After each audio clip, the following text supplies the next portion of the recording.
the billboards. Pretty good, huh? A couple of all-stars whose names may not be at the top of the list, but they are when you talk to teammates, Sean Kimmerling. Well, in this media circus known as the Subway Series, there are two players that are going to get most of the press, Mike Piazza and Derek Jeter. They're the headline makers, but there's also a couple of players who get the job done just as effectively, but you almost hear nothing about them. And both of them had big home runs in the last edition of the Subway Series. For the Yanks, how about Jorge Posada? This monstrous upper deck shot that helped the Yanks to the win in Game 2 of the Subway Series. And in Game 1, it was the Mets' second baseman, Edgardo Alfonzo, the big homer off the rocket, Roger Clemens. It chased Clemens and helped the Mets to the win. Now, if you look at the numbers for these guys, it's pretty impressive, both hitting well over 300. It's not going to get any better than this. Two New York teams. Well, I'm a very strong fan of interleague play. I don't think it detracts from playoffs or the World Series. I think that in situations like this, with the Mets against the Yankees, you can't get it any better. Ralph, would you have enjoyed playing in interleague play when you were playing? Would it have made a difference to you? I don't know about a difference, but I think it would be a tremendous thrill to see the other league. Of course, you never saw them unless you played in the World Series. There were no playoff games then, and I think it would be inviting. You can't beat the electricity that's in the air when you have a crowd like we have here tonight and have had with this series. It's not like the Mayor's Trophy game where you played an exhibition game. Yep. This one counts. And I never saw the inside of Fenway Park until about my 17th year in the big leagues. Never saw the inside of it, and it was a huge thrill. I would have loved it. Love to have pitched there. Oh, in a absolutely. game that counted. Yeah. I don't think there's a bigger thrill in baseball than playing in Yankee Stadium. You think of Babe Ruth and Lou Gehrig, and you walk in there and take a look at those monuments. It's something else. Now Leiter, New York Mets, New York Yankees. Game 3 of interleague play between them is underway. Pitch is taken outside for a ball by Chuck Knobloch. A lot of hit streaks in effect coming into this game for the New York Yankees, and Knobloch has one of them. A 7-game hit streak for Knobloch. Leiter catches the outside corner. Well, Knobloch may continue to go through some of the problems of throwing the ball at second base. At the plate, Chuck Knobloch continues to give them what they got him for, offense. 1-1, and outside 2-1 from Leiter. Knobloch has hit only .215 off left-handers this year, a very low number, especially when you consider the .326 average against right-handers. A very distinct difference versus southpaws this year. He'll draw walks, and he's ahead 3-1.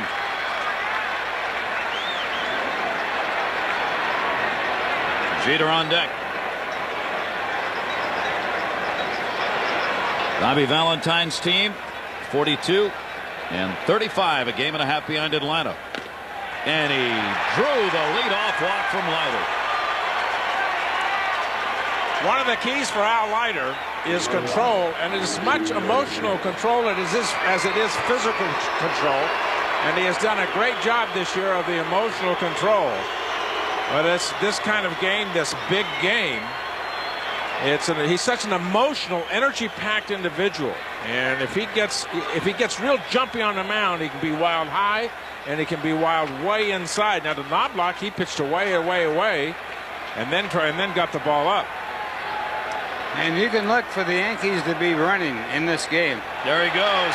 They may get him. Tag put on by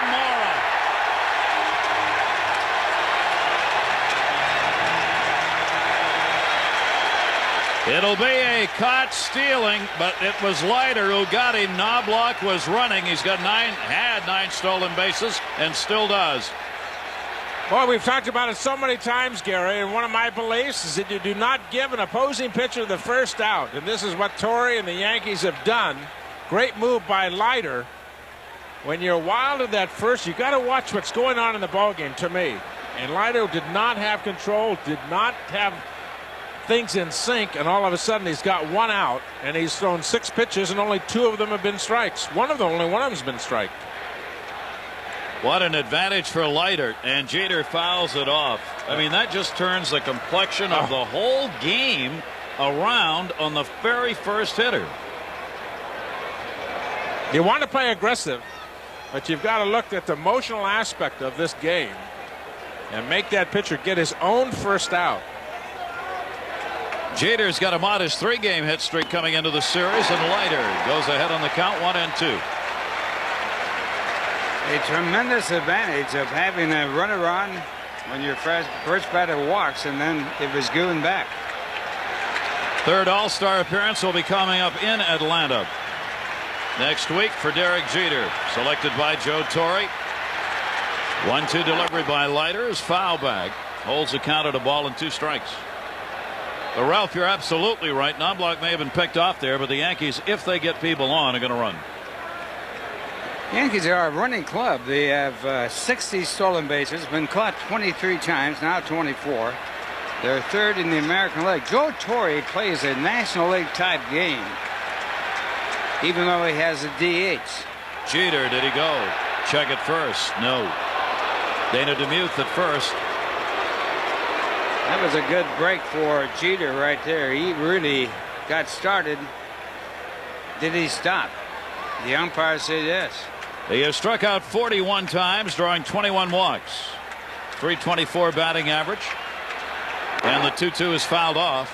Tom and I were looking at another number before the game. Tom noted it first. The RBIs, Tom, for Derek Jeter. I was aghast. It's a number that just jumped off the page to me. You know, Jeter has got 36 RBIs, and you say, what, 36? Can't be. 9 home runs. Yeah, 9 home runs, 36 RBIs. What's going on? Well, he struggled early and then got hurt. I mean, he got his slump out of the way early in the season, and since coming back from his injury, they said he's been real hot. Bell's got to go in a hurry to get this one and won't get there. Base hit for Jeter. A 4-game hit streak, and the first 2 base runners have reached base. But there's one down. Well, Jeter hit a good pitch. He hit it off the handle of the bat. And he comes up with a base hit. Tough start right now. 2 up and 2 on, but the pickoff a big part of this inning so far. Willie Randolph going through the signs. Derek Jeter also has speed on the base paths. 16 stolen bases, leads the Yankees. He's been caught only once. Paul O'Neill with a 5-game hit streak, as Zeal will hold the bag. Coming off, Jeter will have to get the lead behind him.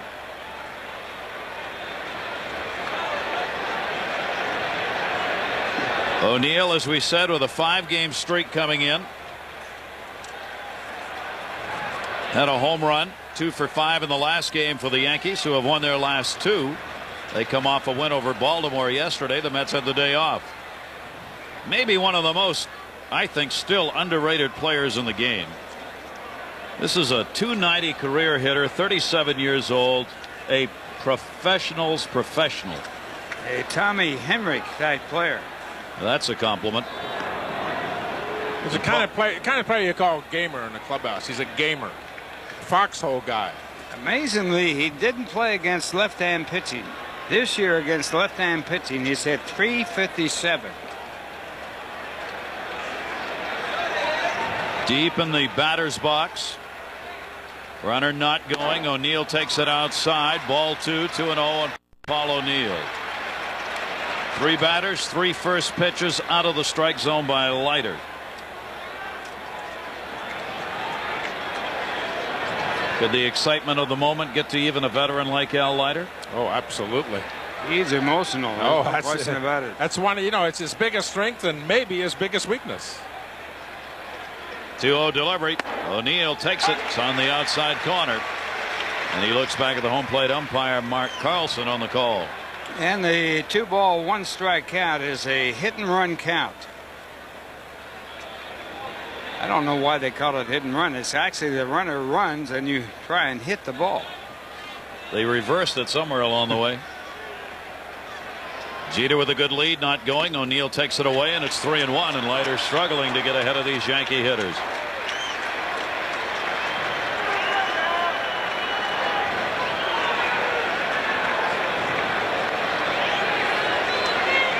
Leiter against the Yankees while pitching as a Met pitcher is 3-1. 3 wins and 1 loss. Bobby Valentine a little concerned about the start here. You were mentioning, Ralph, the numbers that O'Neill has put up against left-handers. He had the lowest batting average of anyone in the American League last year against left-handers. He hit 190.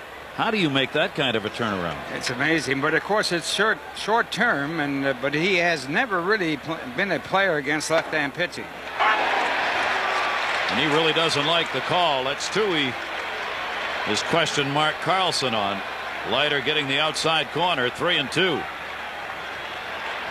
It's more a question of Paul O'Neill saying, I don't want to have to protect against that pitch.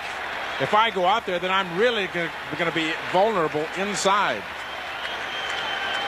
3-2. Let's see whether or not Jeter takes off here with one away. Jeter at first base. Zeal continues in front of him. Jeter goes. O'Neill. Oh, under the glove of Ventura on his way to third. Ventura gets back to the bag. Throw will go to second. Jeter makes a turn. Morrow looks him back. First and third, O'Neill with a 3-2 single the other way. Just another instance of a piece of professional hitting by O'Neill. Everything about that swing was bad. The result was great. Watch him pull off the ball. Just kind of slaps at it, finds a hole, gets a base hit. One of those guys who seems to always find a way. After he was traded to the Yankees from the Cincinnati Reds, I ran into Robin Roberts, the great Hall of Fame pitcher, and he says, wait till you see this guy O'Neill in New York. To back up what you were talking about, Gary, about being a pro's pro, a real foxhole guy, he said this guy is a real gamer. A lot of years with Cincinnati. Leiter in a jam, first inning. One down. First and third. Bernie Williams. And he went around. Strike one. Williams has a 16-game hit streak going, and it is not one of those where you get a hit a game. He's had 12 multi-hit games during the 16-game streak. 15 hits in his last 27 at-bats. He was voted one of the starters for the All-Star game. Fourth time he'll make an appearance at an All-Star event. Laid on it, 2-strike count. Laid on it, it looks like he's swung at two bad pitches, both of them up and out of the strike zone. The first one definitely was too high, and he's got that half a check swing, and that ball looked like it was up above the top of the strike zone as well. He's hitting .357 with runners in scoring position this year. A clutch hitter. 79 RBIs. The 0-2, and he's got one to base hit it to right. Bell's going to play it on the hop. Jeter scores. 1-0 Yankees. Listen to this crowd. We're at Shea Stadium.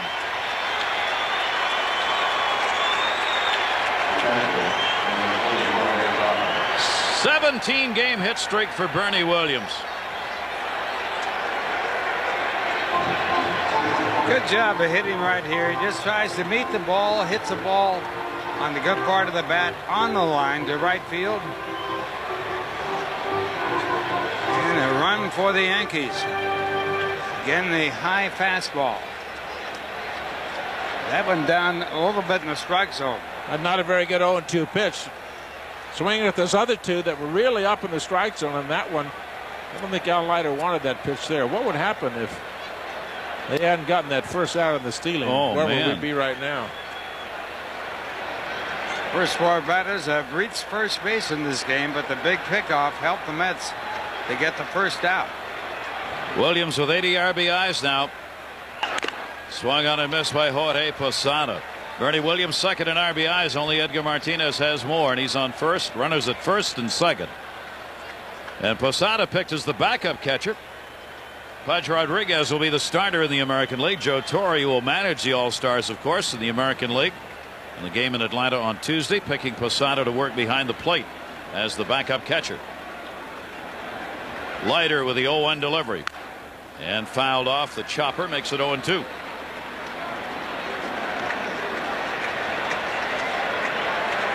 Young catcher Yankees have brought along slowly. He's not so young anymore, actually. 28. Posada had time to develop with a lot of starters in front of him. Took a while for him to be ready to be the Yankee catcher. 0-2 delivery in the dirt, stopped by Mike Piazza. Bear in mind, O'Neill at second base, not particularly fleet of foot if there should be another base hit here to the outfield. Wind is blowing kind of towards right field and almost a little in right now. O'Neill at second, Williams at first. It is just a magnificent evening. Unseasonably comfortable. No humidity. 1-2, runner goes to third. That's going to be a base hit into left field. O'Neill was running. Oh my, what was that? A 2-0 lead. Paul O'Neill took off. Williams did not. I think one of the runners got the sign and the other one did not. Bernie Williams did not move at first base. Paul O'Neill going with the pitch. And a gutsy call by Joe Torre to put on a hit and run with 2 men on. Bernie Williams did not get the sign.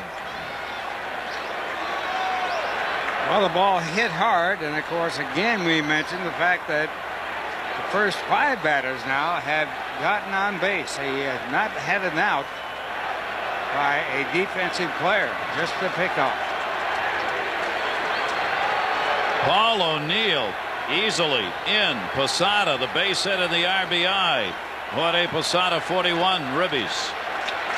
Tino Martinez, first and second, 4 hits for the Yankees. And a strike taken.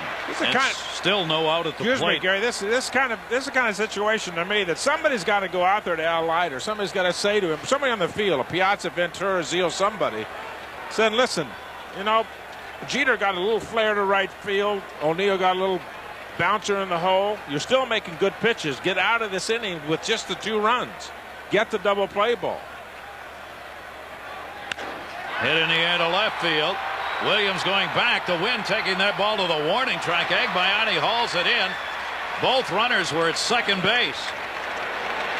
Nothing wrong with that in that case, because Williams had gone back to tag and Jorge Posada had gone all the way down in case it fell in. Williams did not go to third, however, and there are 2 down. Martinez retired.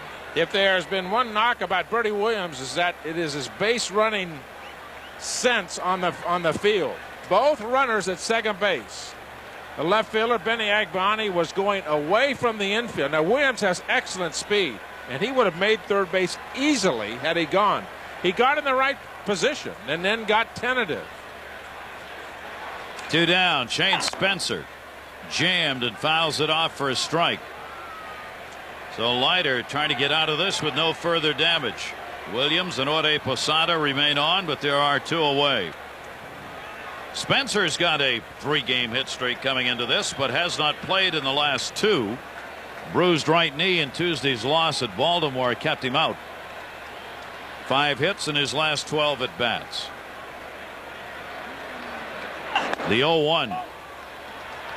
Well, clearly Joe Torre is going to play this with some great drive. When you send Paul O'Neill, the batter's got a 2-strike count at O'Neill's at second base, and there's only 1 down in the inning. You're going at it from the get-go. 1-1 up high, 2-1.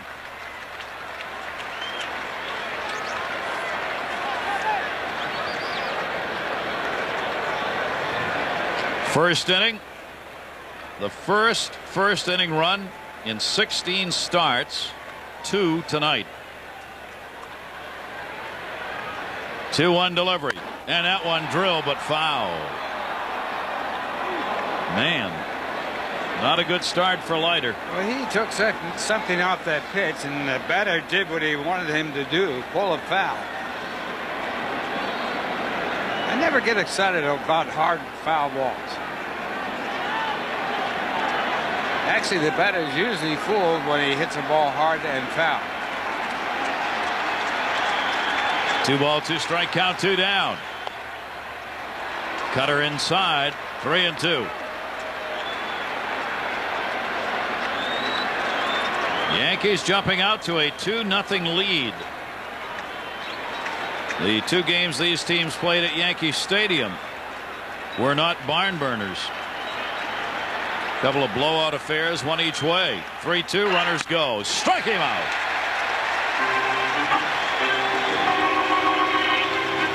1 Leiter gets the strikeout, but the Yankees will come up with 2 runs on 4 hits. 2 are left on base. We'll take a look at the starting lineup for the Mets when we come back. And welcome back, everybody. Shea Stadium and lots of baseball fans. They're cheering for New York, one way or the other. Let's take a look at the starting lineup, brought to you by Delta for the New York Mets. Melvin Mora leads it off at short. Bell will be in right field. Alfonso at second base. Mike Piazza batting cleanup. Todd Zeile at first. Robin Ventura at third. Jay Payton at center. Benny Agbayani in left field, and Al Leiter hitting ninth.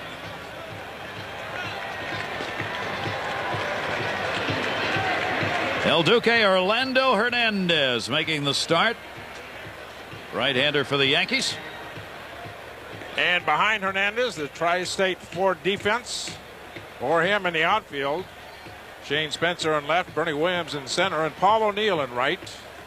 Around the infield, Scott Brosius at third, Jeter at short, Chuck Knobloch at second base, Tino Martinez at first, and behind the plate, Jorge Posada. On the mound, Orlando Hernandez.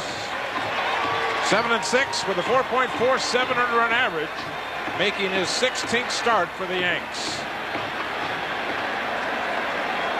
He is a old-fashioned type pitcher with a lot of motion and throws from all angles. He throws a lot of breaking pitches and a lot of start-down pitches. You really have to stay back and make sure you get a good look at the ball. El Duque. Predominant fly ball pitcher. And he starts Mora with a strike. Mel Mora leading it off for the Mets. Went 1 for 3 in the first matchup between these two teams in the 2 games played at Yankee Stadium. 0-1 to Mora. Misses inside, 1-1. Mora with Ray Ordonez out for the rest of the year. And now with Kurt Abbott hurting, getting a lot of playing time. 25 starts now at shortstop. 1-1 delivery by El Duque, and he looked bunt, and it's taken outside. 2-1. And you can tell teams have been scouting. The Yankees have been scouting the New York Mets. Scott Brosius is way up even with a bag. Melvin Mora, at the time that he took over, started playing shortstop on a regular basis, has about 4 or 5 drag bunt base hits. And Orlando Hernandez misses outside. 3-1. Hernandez started and won against Tampa Bay 6-1, a run on 4 hits and 5 2/3 in his last outing. And Bell waiting on deck. Mel Mora in the air, center field. Bernie Williams. 1 down. The right fielder, number 16. I think that wind is lying to us tonight. The balls that have been hit up in the air to center and left look as though they're carrying a little bit. The ball that Agbayani caught carried very well to left field, hit by Martinez, and there that ball carried well to center field. Derek Bell. They talk about coming to the Subway Series by train. Derek Bell comes to the Subway Series by boat. He lives on a boat over on the West Side Highway, off the West Side Highway in the Hudson. He found that he can get up here to where the ferry goes in from the airport to downtown, so he comes to the ballpark now with his boat. He drives it up, has a mooring over there, gets a ride over to the ballpark, and goes back to the boat and takes it back down to the West Side Highway. Mooring dock. That's how he comes to the Subway Series. I like that. Bye, honey. I've got to go to work. Are you going to use the boat this afternoon? 1-1 off the end of the bat. May have broken it.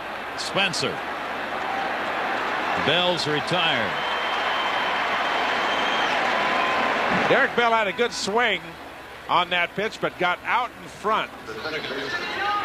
Yes, they've been swinging a hot bat lately. One of the things about Hernandez is that he can change speeds, as Ralph said before. He can change speeds and get you out in front just a fraction. Yes, indeed, he did break that bat. And for Hernandez to be successful, control is the issue. and he gets control, starts hitting the corners and moving the ball in and out, he can be very tough. He's not going to overpower you. This is not a right-handed pitcher that's going to blow you away and get a lot of strikeouts.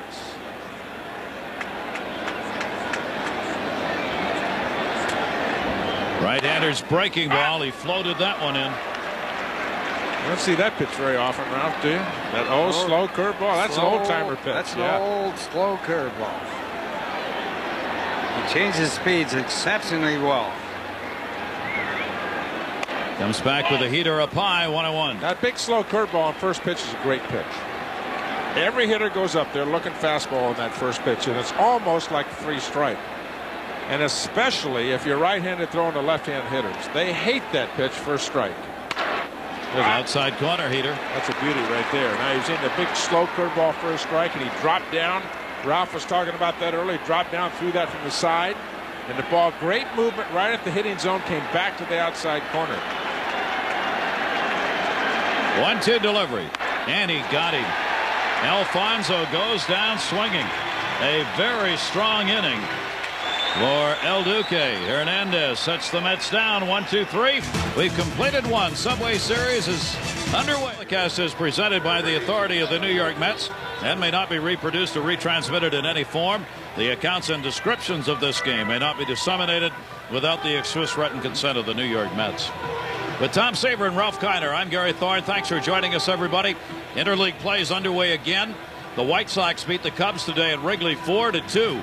And Atlanta's got a 2-0 lead over Boston at Fenway in the second inning. Some of the interleague games that we'll be keeping an eye on for you tonight. Mets are a game and a half behind Atlanta. New York just a half game behind in the East. Toronto's got a 2-0 lead over Montreal in the third in that American League Eastern Division race. 7 batters came to the plate against Leiter in the first inning. Brocious, Hernandez. Kick it off here, and Brocious takes a strike in the outside corner. And now Leiter throws a lot of pitches anyway, Gary. He threw 33 pitches in that first inning. And that is a bunch. That is a boatload of pitches. You consider your pitcher, maybe he's got 125 to 135 pitches max for the game. You know, so now Al Leiter, 2 pitches there, is already at 35. 1 ball, 1 strike delivery by Leiter, and Brocious chops it foul.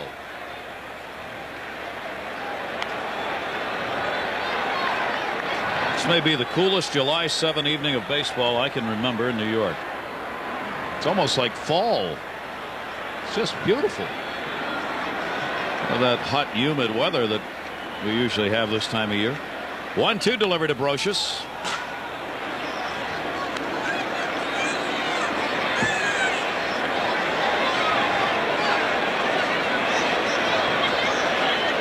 .33 years old and a .257 career major league hitter. Brocious with a 1-2 count, and he got him. So Leiter comes back and gets a strikeout, his second. 2 in a row in the K department for Al Leiter. Leiter has been throwing more changeups of late and is getting more confidence in the off-speed pitch.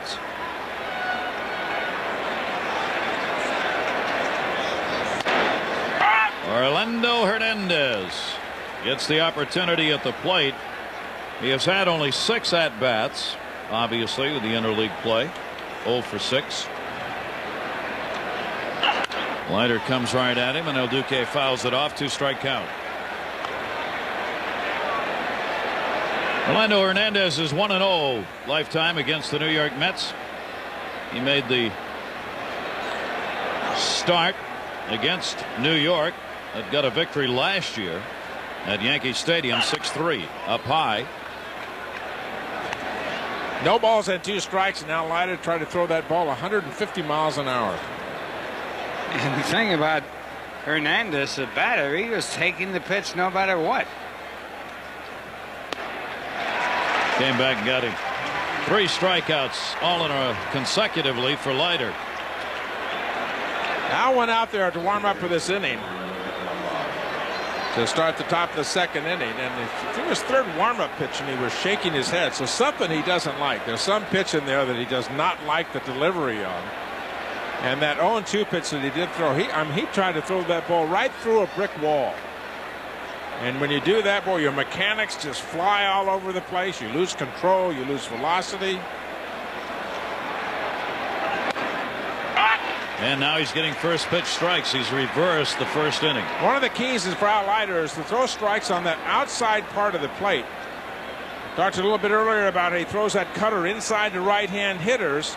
And if he opens up his front side too much, that cutter gets real big and he starts missing inside. When he throws that ball on the outside part of the plate to a right-handed hitter, it makes him keep his front side closed. And it makes that cutter, like Ralph was talking about, it's a real slider in the sense that it's real short and real quick. Off the fist to short. Mora gets the angle and the out. So Leiter comes back and retires the side in order. He threw 7 first pitch strikes. So Leiter settles back down. El Duque retired the first 3 Mets he faced. Piazza, Ventura, and Zeal coming up.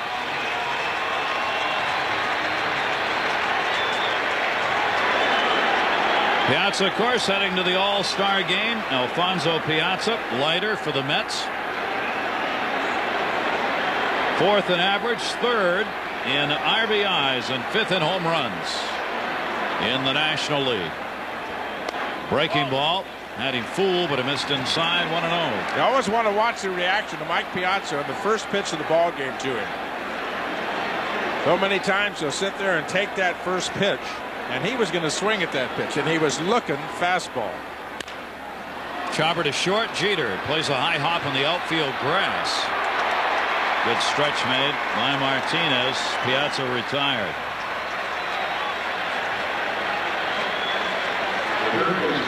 Jeter playing that ball the only way he could. It had that big overspin on the ball, taking a very high hop. He had to stay back and then gun the ball to first base.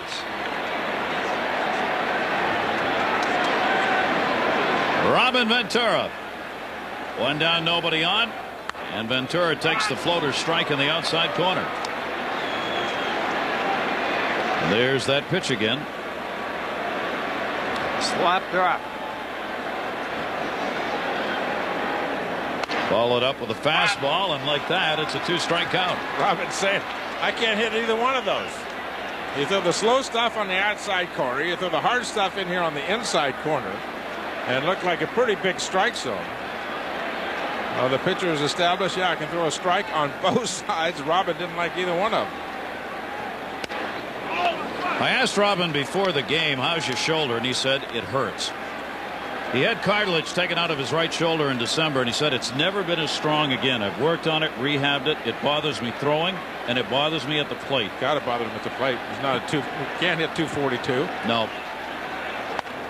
He said, I'm going to have to take some days off in the second half of the season if it continues to hurt the way it hurts now.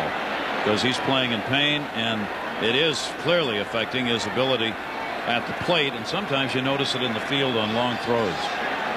It's that right shoulder.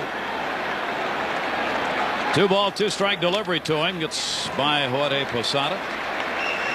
3-2. Well, Robin missed all that time in spring training. Look at Todd Zeal in the on-deck circle. He missed the time in spring training other than he was on his own program on a day-to-day basis, is just getting there. He could hit and everything. But from a throwing standpoint, they did not want to bother that shoulder. Got that one to center field. Williams started in, misplayed it badly. All the way to the wall. Robin Ventura has a stand-up double as Bernie Williams took 2 steps in and realized he had made a big mistake.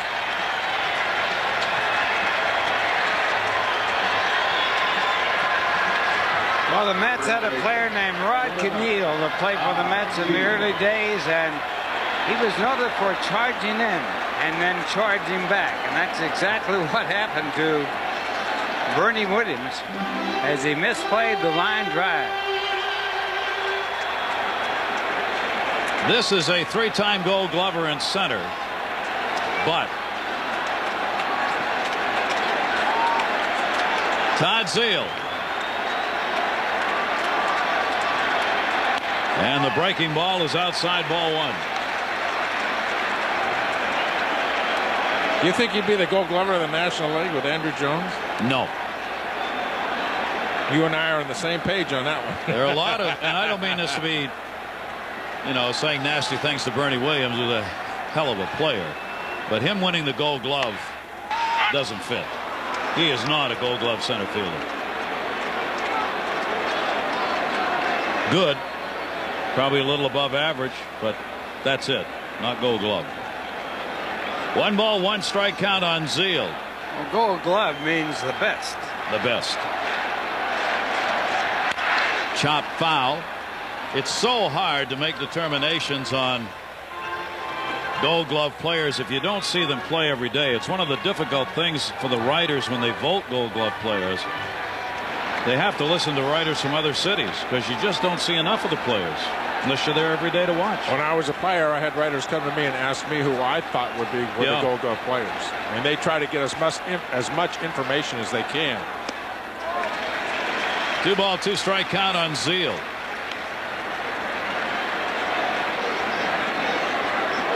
In defense of Bernie, in the sense the most difficult play is that line drive right at you. A different ballpark. And at dusk, the light's not fully in effect here. The other aspect of that, every fly ball that's been hit in the outfield has been hit off the end of the bat, and they've been little soft fly balls. Breaking ball, and it goes 3-2 on Zeile. 1 down, runner at second. Yankees have a 2-0 lead.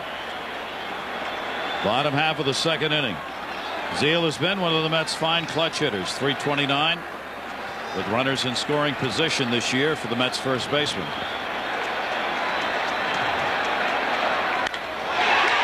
Chance for 2. No. Right at Brocious. Zeile retired.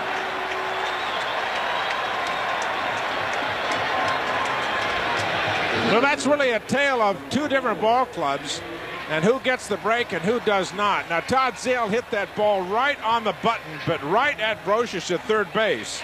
And remember back in the first inning, and Paul O'Neill on a 3-2 pitch struck his rear end of the Met dugout and his bat over there toward the third base line and just got it by Ventura.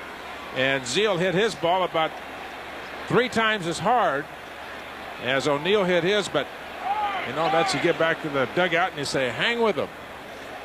Well, there was a player named Willie Keeler that said, hit them where they ain't. Always a good recommendation. Jay Payton, 2 down. Ventura remains at second base. Fool badly. Strike 1. Against a pitcher like Hernandez, you're not going to see many fastballs that are in the hitting zone that a player wants. You're going to see a lot of breaking pitches, a lot of motion, a lot of change of speeds. And your point well taken, Ralph. The 3-2 pitch to Zeile. They had to throw a fastball, or at least he did, and it was hit right on the button.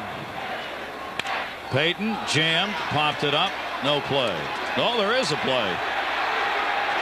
And he got it. Jorge Posada came back. Ball stayed out there for him, and that'll do it. No runs, 1 hit, a base runner left on at second base to complete Yankees and Mets. A long time. Yes, good to see you, Tom. Thought you were going to leave me out of this, Sal. What am I, chopped liver over here? He knew I was asking the first question, so he thought he'd just look over here first. I've only known Sal for what? 30 some odd years? 30. About 30 years, yeah. Yeah, more than 30. Jeter, 1 pitch, 1 out. Now you're telling me, talking about a Subway Series, you had it even better than this growing up. Yeah, I grew up in Brooklyn, and I was a teenager in the 50s, so I went to a lot of Dodger Giant games and a lot of Yankee games, and the Subway Series in the fall was expected every year. Of course, in '55, our team won the championship, Brooklyn. Our team. Our team. That's right. The only team. The only team in town. And who do we pull for these days? Are we a fan of any one team, or? Yes, I root for my weekly paycheck. Hey, we're all together on that page. And you win every week. That's right. Well, Uncle Sam does, really. Paul O'Neill with one down in a hurry. Now you're going to be staying after the game tonight, right? To cover this afterwards here? No, actually, I'm going back to the studio. We're going to do it there. It's air conditioned. It's easier. They said we were going to be here all night. You're going to leave Sean here to do the reporting from the site, right? That's right. 1-0 count on O'Neill, who had a single and scored in the first inning. Well, the one thing that never changes in New York with the game of baseball is the excitement when its teams play. There's a buzz here, but it's not that initial buzz we had last year. This reminds me, seriously, of the way when the Dodgers played the Giants. It was special, but it wasn't the end of the world. It may be better that way for everybody. Yeah, I guess. Leiter, the 1-0 delivered to Paul O'Neill. And O'Neill backs off 2-0. There's one thing about this, about the Yankees and the Mets playing, that a lot of people, it's not on the front page, and it should be. These are two good baseball teams. They're not two Humpty teams out there playing. And if one of them were a last place team or a next to last place team, this series would not be exactly the same. These are two good ball clubs playing for the back page of the tabloids every day. That has a lot to do with this. These are two real good ball clubs. And we could be right back here in October. Absolutely. Do you think so? I really think so. Yeah? Yeah, sure. It's a real good shot at that. Do you think the Yankees will get their pitching straightened out? Well, the Yankees have 24 days to figure it out before that trading deadline. They better get themselves a starting pitcher. And he's in Philadelphia. Is that singular or plural, you're saying? They? Pitcher. Oh, yeah. Oh, they need more than pitcher. one. Yeah. I think it's Kurt Schilling. I think that's the guy they should get. Phillies are going to want a ton, but he could be had if you've got enough to give. But if the Yankees make that move, they're a lock. Neal, center field, way back, Jay Payton. Warning track just shy of it.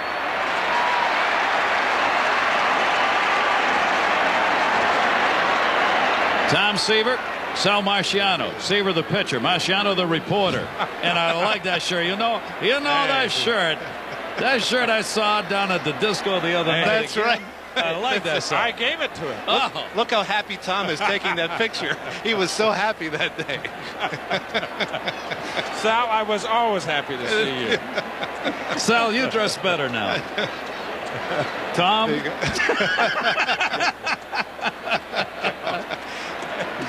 That was the look.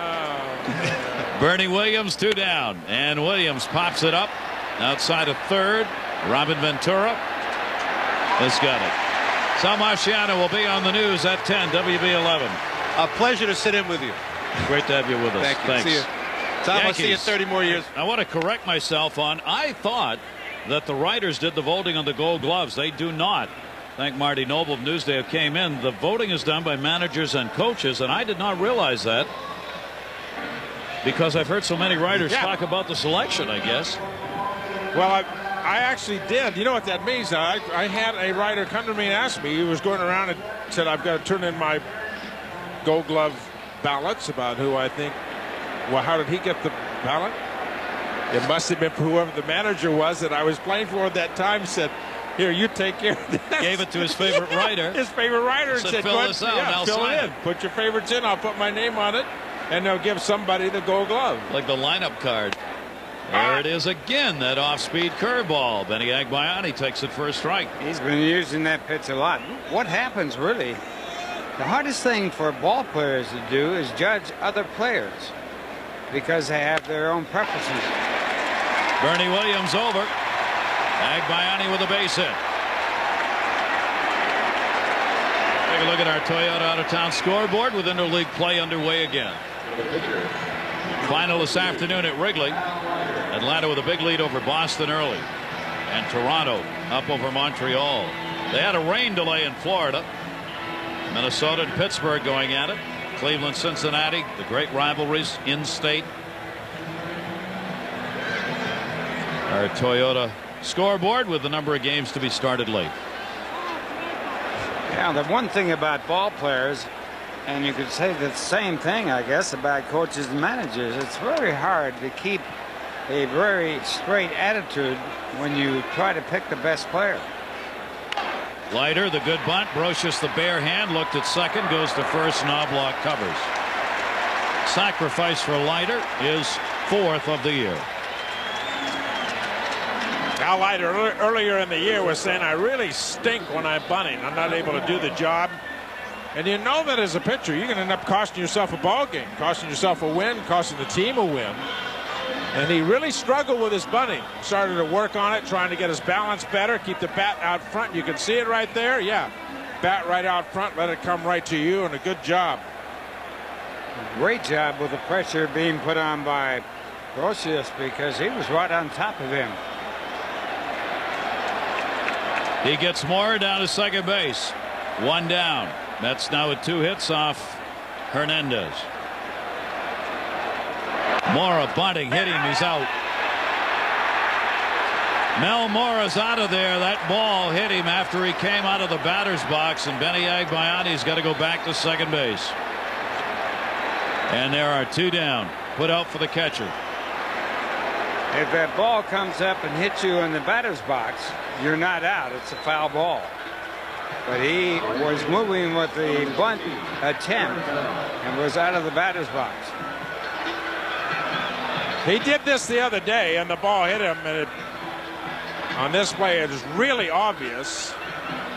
You can see he's out of the batter's box. He did this the other day and got hit on that bunt.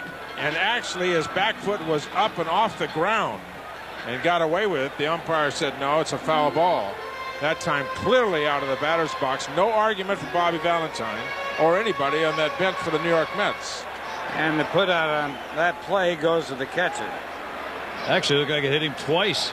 He kicked it after he started running after the ball had already hit him. That is taken inside for a ball. Derek Bell. It'd be nice if you get 2 outs for that after you're a pitcher, wouldn't it? You'd love that, I would you? love that. Yeah, sure. Yeah. Always looking for the edge, right? As Tony La Russa says, find the edge. Keep kicking it down there. We'll get 3 innings out of the way. Derek Bell, who flied out his first time up. Had a good series against the Yankees at Yankee Stadium. Went 3 for 9 with a home run in that series. 12 home runs and 50 RBIs for him. Up there among the leaders. With runners in scoring position, he and Edgardo Alfonso both in the top 10. Here's that breaking ball, this time slung it up high, 2-0. The age of Orlando Hernandez, almost as difficult to discover as trying to hit that breaking ball. I looked at one book today, it said 30. I looked at the press guide, it said 34. You know Don Zimmer, who has a great sense of humor. And he's 28 himself. He's been in baseball for, what, 130 years? I said, listen, how old is Hernandez? He says somewhere between 28 and 57.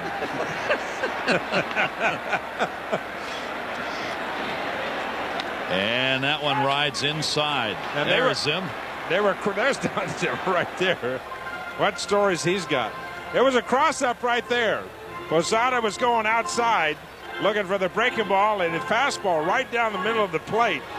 It fooled the hitter, it fooled Bell, and it fooled Posada. Now you see how he's going left on camera left there, and it definitely a cross-up. That's the second time. He called timeout once before in this inning with a runner at second base. One of the things about baseball players, before they had a pension plan, players used to take 2 and 3 years off their age because it kept them in the major leagues longer if they thought they weren't as old as they really were. But with the pension plan, you had to have the right age so you can get the money sooner. That misses down low. Another form of stereotyping, huh? You don't know your age, you play a lot better. That's true. That's true. Isn't that amazing, huh? How about Satchel Paige? Never had a birth certificate. No one knows how old he was when he pitched in the majors. They actually pitched when he was in the 50-year bracket. 3-1 count, 2 down. Bell steps out. Runner at second base is Benny Agbayani. He was so old that Bill Veeck had a rocking chair for him to sit in. And he used it. And he did use it. He did. Here's the 3-1 delivery and a real high chopper. Derek Jeter makes a rebound and an out. And no runs despite the lean 1 hitters in Mets history. no hitters. We're talking about Met pitchers here. That's over 6,108 games. Who pitched the last one hitter for the Mets? I know a guy that pitched 5 one-hitters for the Mets. Not the last one, though. Not the last one. We're hoping it's not the last one. Jorge Posada will lead it off. Posada, Martinez, and Spencer. And inside to the Yankee catcher.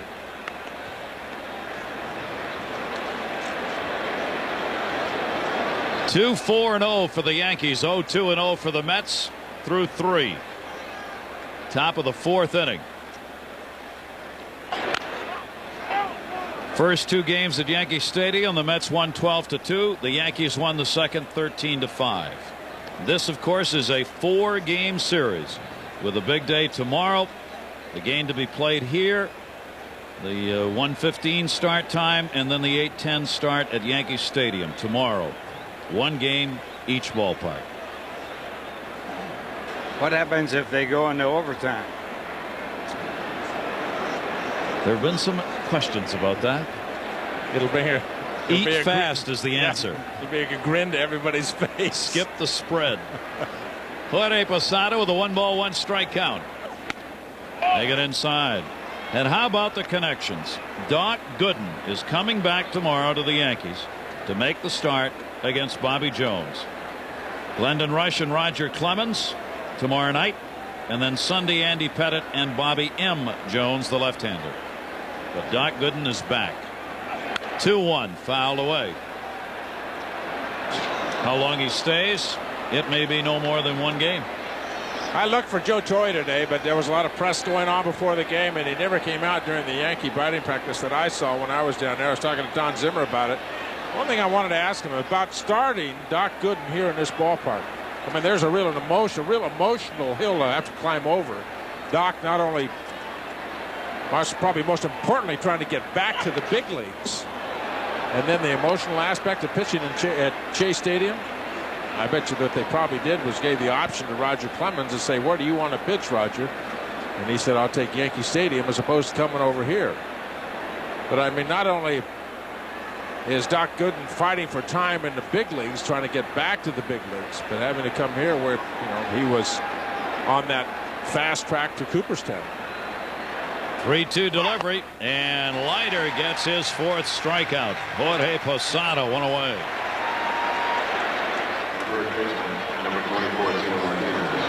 One of the things about the cutter that Al Leiter throws, and especially with 2 strikes, it looks like it's going to end up in the middle of the plate, but just keeps coming in, and coming in. And by the time it gets to you, it's in off the plate. You can't very readily just sit there and take that pitch, because not every time does he get it in off the plate. You might get called out on strike 3. That's why it is such an effective pitch. It makes the hitter make a commitment to the pitch.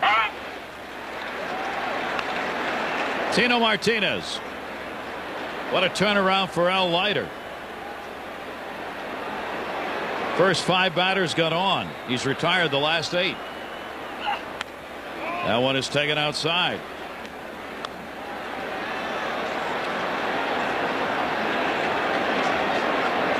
Actually, the last 9 he's retired now. But Tino Martinez flied out his first time up. Martinez takes the fastball, 2-1. Al Leiter making a 17th start. In the 16 previous starts, the Mets won 14 of them. They've won 14 of his 16 starts. He's having a career year. And his run support, 6.5 runs a game. That's what he averages. So if that holds true, if he holds them to 2 runs and he gets his 6 runs and wins 6-2, you're going to look back at that first out in the ballgame at the very top of the first inning. Because Leiter never really got his feet on the ground in the first inning and got out with just the 2 runs against him. Knobloch drew that walk and then got picked off, caught stealing. 2-2 delivery. Way inside off Piazza's mitt.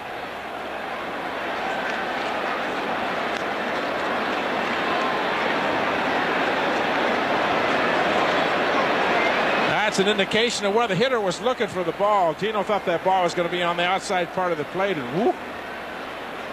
get me out of the way of that. That's a pretty good heater.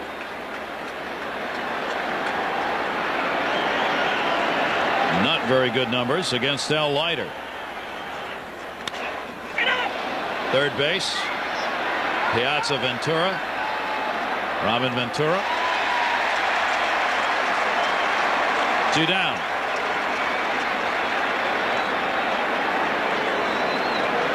Number 47, Shane Spencer. Ventura checking out Piazza's position. Piazza really wasn't in position to go for that ball. It was up to Robin. And a much easier play for Robin at third base. Leiter's got 2 down here. Retired the side in order. Second, third, 2 down here in the fourth.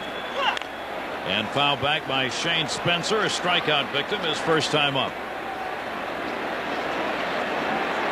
28-year-old Shane Spencer, .268 career hitter. Leday, of course, dealt. Spencer getting time in left field. Search going on. David Justice coming to the Yankees.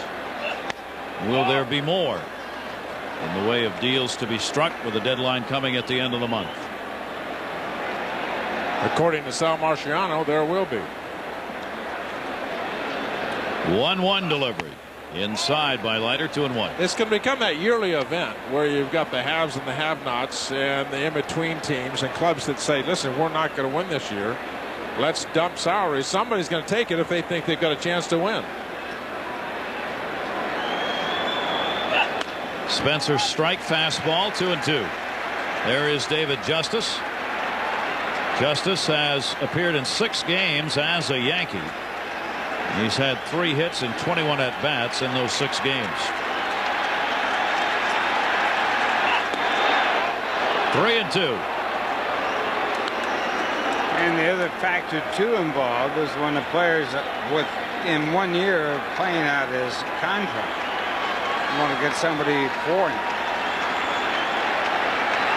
Jose Vizcaino, of course, joining the team. That one to left field. Benny Agbayani coming.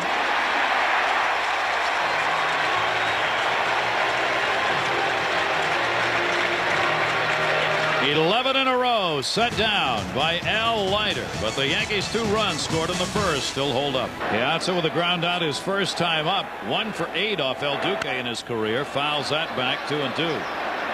Alfonso strikes out a little less than once every 2 games, and he's already struck out twice in this one, so that is really unusual for that to happen to Edgardo Alfonso. A good batter will know the umpire's strike zone, and one of the things about these umpire situation with the combination of the American League and National League all together now is that you don't know the umpires. 2-ball, 2-strike count. Piazza, did he go? First base, no. Dana DeMuth again. Piazza had been a rookie and nobody knew who he was. This would have been strike 3. I don't know whether the judge will allow you to say that. Oh, I'm sorry. 3-2 delivery. There's that little sidearm crossfire pitch. Well, it was 3-2 to Todd Zeile. Threw him a fastball, and Zeile lined the ball, remember, to the third baseman in the second inning. 3-2 into fastball to Piazza. One other thing about Hernandez, he will give up the long ball. He's given up 19 home runs so far. That's a strike. 2 called third strikes on Alfonso and Piazza. Against 2 guys that do not strike out very much. It's not very often you see number 3 and the number 4 hitter, and that's the same pitch. That fastball that's tailing back to the corner. Check to see if it's a strike. Wow. By a fraction. That is borderline, but as they say, too close to take. We got a number 3 and 4 hitter. Neither one of them strike out very much.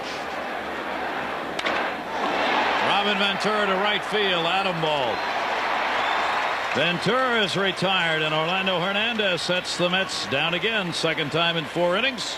The Mets have been retired in order. In the Yankees clubhouse, Torre did not select Yankee reliever Jeff Nelson to make the team, and Nelson's not happy about it. He says he doesn't feel like he has the respect of his manager, and it may affect the way he does his job. Specifically, he says he may not want to pitch with those aches and pains that a pitcher has. Now, Nelson's teammates weren't happy with his remarks, and they told him about it. As for Torre's response, he said, well, it's just a numbers game, and you can't take everybody you want to take. Back upstairs to you guys. Sean, I wonder, Joe Torre had to look at that and go, what is that guy talking about? Players all said, well, we looked and saw who it was and just kind of let it go away. But to say you may not pitch because you didn't get selected to the All-Star game. That's not really the right thing to say. No. Yeah, that will not make you a big fan favorite or a favorite with your manager. Down to third, right at him, Scott Brocious. One third baseman to another, one down. The interesting thing about the players that are picked by the manager, the ones not voted as #1 in their respective positions, is that Alfonso, a second baseman, was picked as a shortstop. Now, Alfonso can play short. He can play third and he can play second. I think that was a great thing done when they picked Alfonso. He certainly deserves to go. Bobby Cox, the manager of the All-Star team for the National League. Orlando Hernandez up, strikeout victim, his first time up. The National League, the decision was at second base, the American League at short. Those were the tough choices that had to be made. Derek Jeter was added, of course. Alex Rodriguez made it as the starting shortstop. Nomar Garcia-Pera made it as well. 1-2 delivery, bunted, foul. That's his confidence as a hitter. He's out of there, trying to bunt for a base hit, 2-strike count. Now weekday mornings, it's a whole new way to start. 5 Ks now for Leiter and only 1 walk. Trying to retire the side in order for the 4th consecutive inning if he can get Knobloch. Missed inside with a ball. Knobloch with that leadoff walk, and maybe the most important play of the ball game. When he got to first base, tried to run on the first pitch that wasn't. It was a throw to first, and he got picked off in that caught stealing situation. 1-1.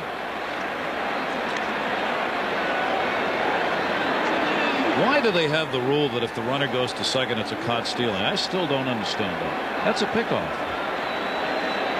Well, somebody made a decision, that's all. And they said, well, if you're going to second, you are caught stealing. If you're not going, that's a pickoff.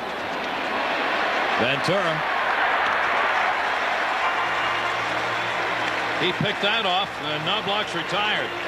And now Leiter is settled in. Yankees have not had a base runner since the first inning. But in that first inning, they got 2 runs on 4 hits. Jerry Thorne, Friday night in New York. And our Dodge trivia question. There have been 17 one-hitters in Mets history by Met pitchers. No no-hitters. Who pitched the last one-hitter? Was it Terry Leach? Boy, that's really going back there. I don't know. I don't know either. David Cone. David Cone? Ding, ding, ding, ding, ding. Hey, I got one. I knew I'd get one this year. Is that my final answer? Yes, indeed. 91, September 20, David Cone. Well, you were talking to David Cone before the ball game, and you asked him, did he pitch a no-hitter and when? I heard that question. So you got a little advanced advice.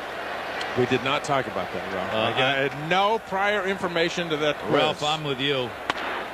We found him out. He cheated on us. No, the only I had only one edge. All of a sudden, there was a little voice in my ear, and I think it came from the truck, and they said, he's in the ballpark. Now, I just did it. I looked around in the stands. I didn't see anybody that was, used to pitch here, and I said, well, there is somebody here. And I don't know if Doc Gooden's here or not. It's a wild guess. Here. It was a wild guess with just a little bit of help. I'm not buying this, Ralph. He knew what the trivia question was. No, I didn't. I did not. Pitch is taken inside. Todd Zeile 3-0. Dwight Gooden is not here, choosing to avoid the zoo, and I'm sure the Yankees wanted it that way of all the press coverage and everything. So the 1986 pitcher on the Met World Series team is going to pitch against the Mets tomorrow here. Not here tonight. He has never pitched against the Mets. It'd be his first chance. And it should be pretty exciting. And a walk. Todd Zeile. I think he will be warmly greeted by Met fans. I would think so, yes. One of the things about Doc Gooden, if he had the stuff he had when he joined the Mets, it would really be exciting. He was the best young pitcher I ever saw. Now, I never saw Bob Feller, but he was devastating. Had a great fastball that moved, a great curveball. Amazing what happened. He was a Hall of Famer. Johnny Bench said the same thing about it. Best stuff he's ever seen. Fastball and a curveball that was absolutely drop dead. And that includes Nolan Ryan. So you're talking about some pretty good pitches. That includes Tom Seaver. I saw you when you were young. I didn't throw like that. I was sinker slider when I got here. I'll tell you, the one thing about you that's amazing to me is that you learned how to throw the ball faster than when you threw it when you were 21 years of age. That's something I've never seen in the history of the game where someone got faster. I think it had to be mechanics. Mechanics and genetic as well, being a late bloomer, I believe. Now at USC, you went in the Marine Corps. I was in the Marine Corps before I went to USC. Did you? Yeah. Okay. Yeah. But physically I didn't fill out until I was 19 or 20 and years only old. 3 teams wanted to get you: Atlanta, Cleveland, and Philadelphia, and their names were in the hat along with the Mets, the 4th team. And the Mets threw your name out of the hat. That's how you got it. The way I pitched, I didn't blame the rest of So them. far for the scouting system. The best part of all Ralph's comments there were, "I knew you when you were young." A 2-0 count on Jay Payton.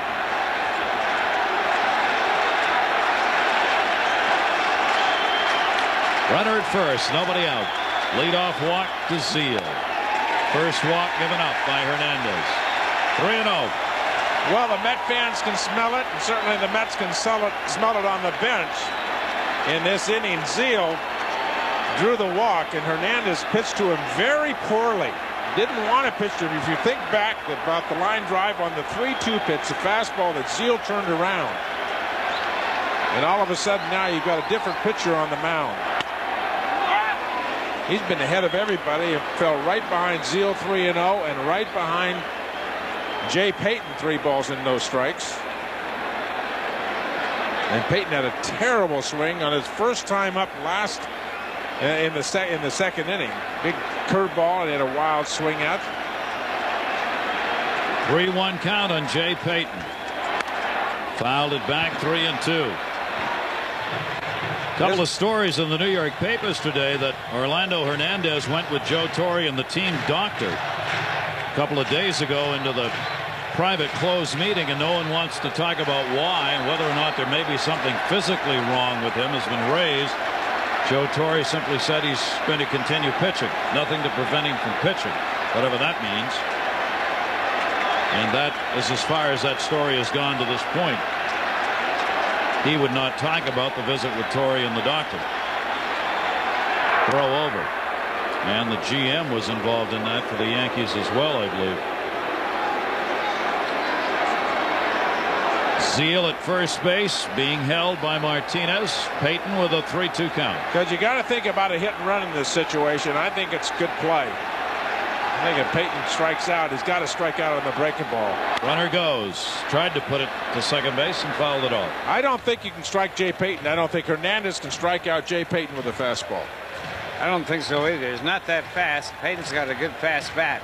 And I think if he's going to strike him out, it's going to be the off-speed pitch. And yes, Zeile at first base does not have good speed, but gets a decent jump in the slower pitch. He's got a chance to steal second base. Mets have had 2 runners in scoring position, and that's all. 3-2 count. Peyton is gone 5 for 9 with a home run against the Yankees this year. Runner goes. Ball 4. Won't matter. 2 on, nobody out.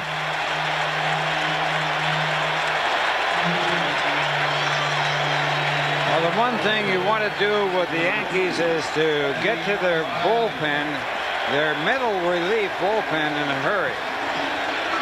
And right now, 2 walks in a row, and no accident in the Yankee bullpen yet.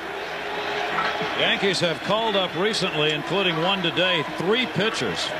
Today, a right-hander, Darrell Einerston, was called up from AAA. It's his 3rd stint with the Yankees this year. They've got 3 middle relievers in the bullpen that they have rarely used, and actually at this point would probably rather not.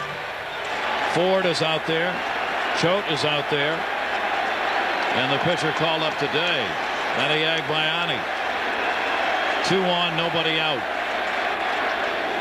Agbayani right into the glove. 1, 2. They can't turn 3, but it was close. Boy, how did he ever catch the ball?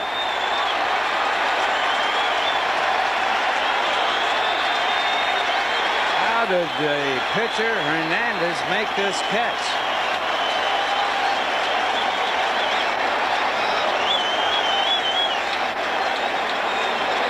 Boy, he left himself in good fielding position. Got his hands out in front of his body. That ball was not softly hit. That was a line drive up the middle.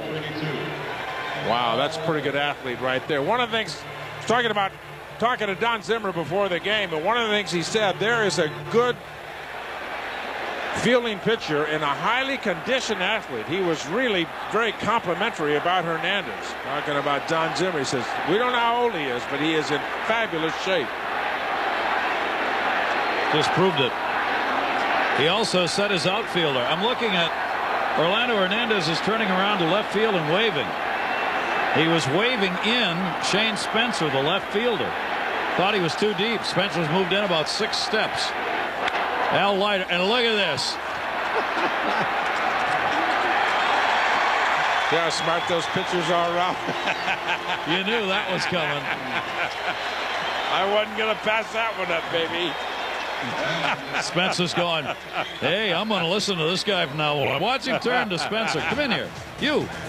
Move in. Move in. Hey, move in.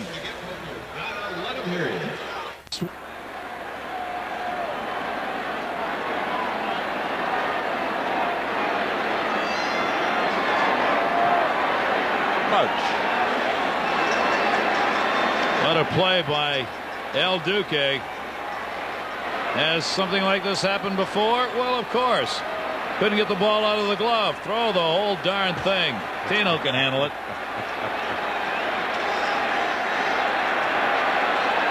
There's one of the great replays of all time right there.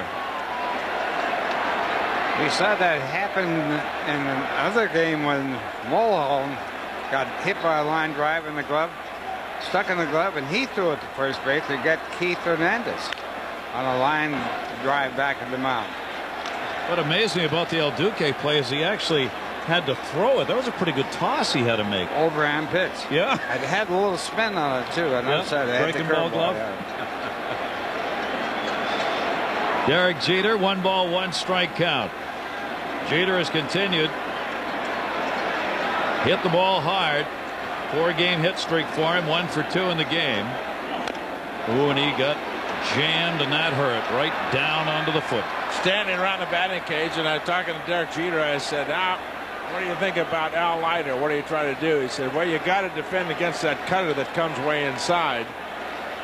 And it may look like it's going to be in the middle of the plate, and all of a sudden it just eats you up. And this is probably the worst scenario.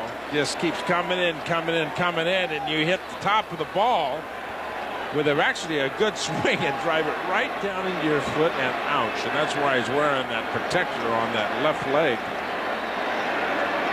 It is a kind of pitch, there's really only one place you can hit it hard, and that's in foul territory, when Al Leiter is throwing correctly. When he's got his good stuff going, a good location, and good movement.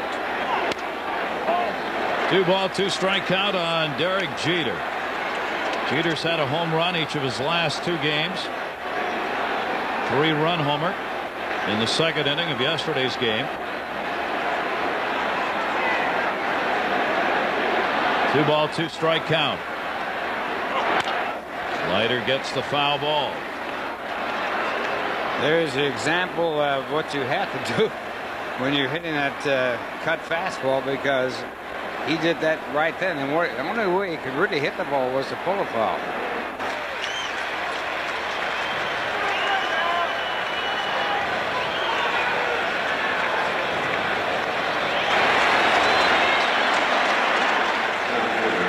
Oh, the connections these 2 teams have playing in New York. Willie Randolph, one of those. Both sides of the city. One of the game's outstanding infielders. He looks like he's wondering what's going on here. Yeah. Doesn't he? We can have a little meeting. Yeah. Yeah. Got to change the signs around, boys. You know those advanced scouts, some of them come here, they're watching the third base coach, looking for signs. Joe Nosek, who was a coach in Chicago for the White Sox, for Tony La Russa, one of the best I ever saw picking signs up. Absolutely one of the best. And Bobby said, maybe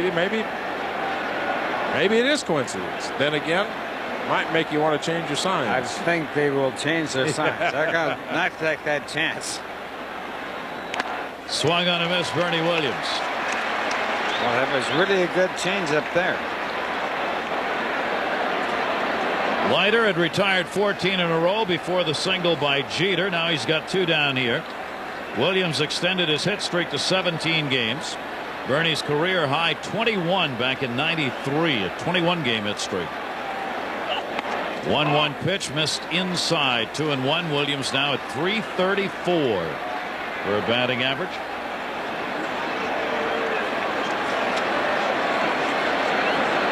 You believe .334 is not good enough to get you into the top 10 average in the American League?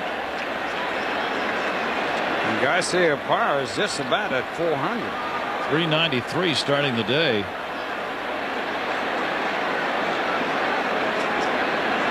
Williams is 7th in runs scored. And a grounded to first. Zeal. No runs, a base hit, nobody left on. Jeter, who reached on a single, taken out, and this caught stealing. 1-3-6. And elsewhere for interleague play, our scoreboard brought to you by Toyota. Atlanta's still up there at Montreal. Toronto up by 2. Rain delay in Florida. They're playing through it now. Interleague play will continue to the All-Star game and then a series afterwards. And then interleague play will have been concluded for another year. And then issue will be what the schedule is going to look like next year. Back to the unbalanced schedule. Certainly looks like interleague play is going to survive, at least for those teams who have the great rivalries. They're not too Irish, are they? Hey, laddie. Look at those lassies with the red. 2-0 lead. 2-5-0 for the Yankees. 0-2-0 for the Mets. El Duque and El Leiter in a fine matchup. Mel Mora. Leiter got in trouble with the first 5 hitters he faced. RBIs went to Williams and Jorge Posada in the first. El Duque just hasn't allowed much of anything. Only been 2 Met hits in the game. Foul back. Agbayani has had a single and a double by Ventura.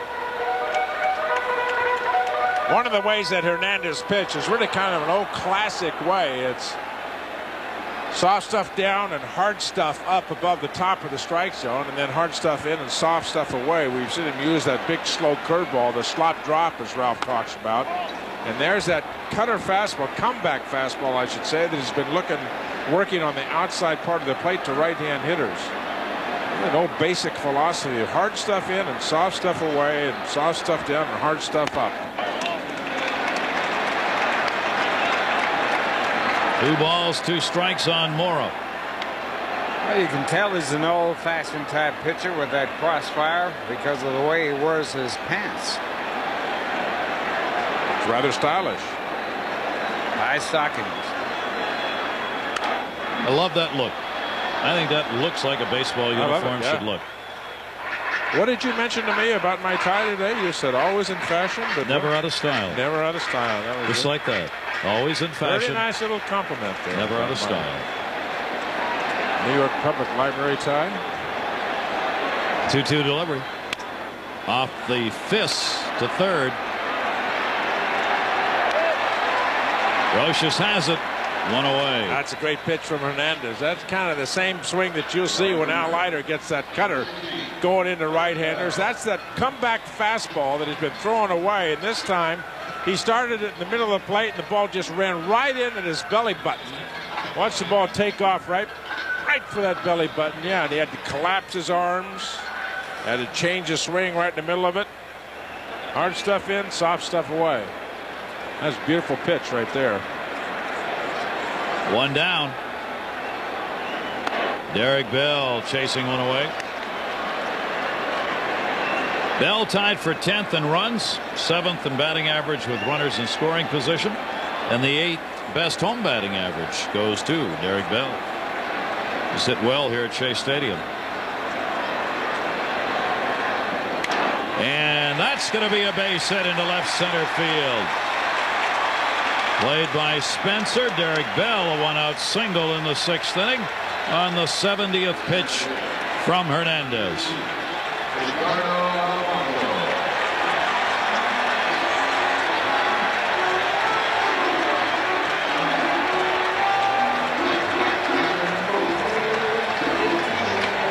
Yeah, one of the things the Mets are after, get those guys on base in front of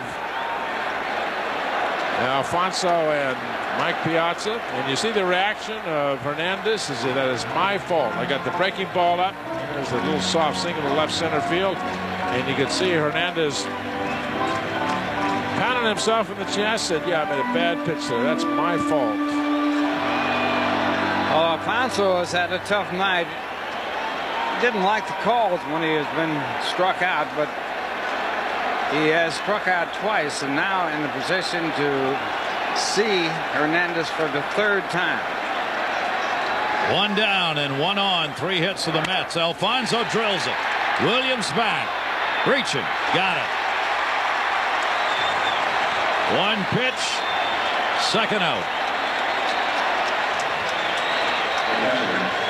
This time, Bernie Williams gets a good jump on the ball. Earlier he had misjudged the ball and played it into a double by Ventura. Right here he gets a great jump. And the ball a little bit different angle to center field. Easier for him to pick the ball up. Well, you were right there about seeing Hernandez for the 3rd time with Alfonso. We'll get that out. Boy, he's got a big hurdle here on Mike Piazza. Again, Hernandez has given up 19 home runs this year. Center field. Bernie Williams. El Duque is getting the middle of that order in a hurry. Everybody into the All-Star break. Doc Gooden and Bobby Jones, a right-hander, tomorrow here at Shea. Glendon Rush and Roger Clemens at the stadium. Andy Pettit and Bobby M. Jones, the left-hander, Sunday here at Shea. With Ralph Kiner and Tom Seaver, I'm Gary Thorne. Great to have you with us, everyone, as the Subway Series rejoined. And the last time they played a doubleheader in 2 different ballparks in New York was 1903.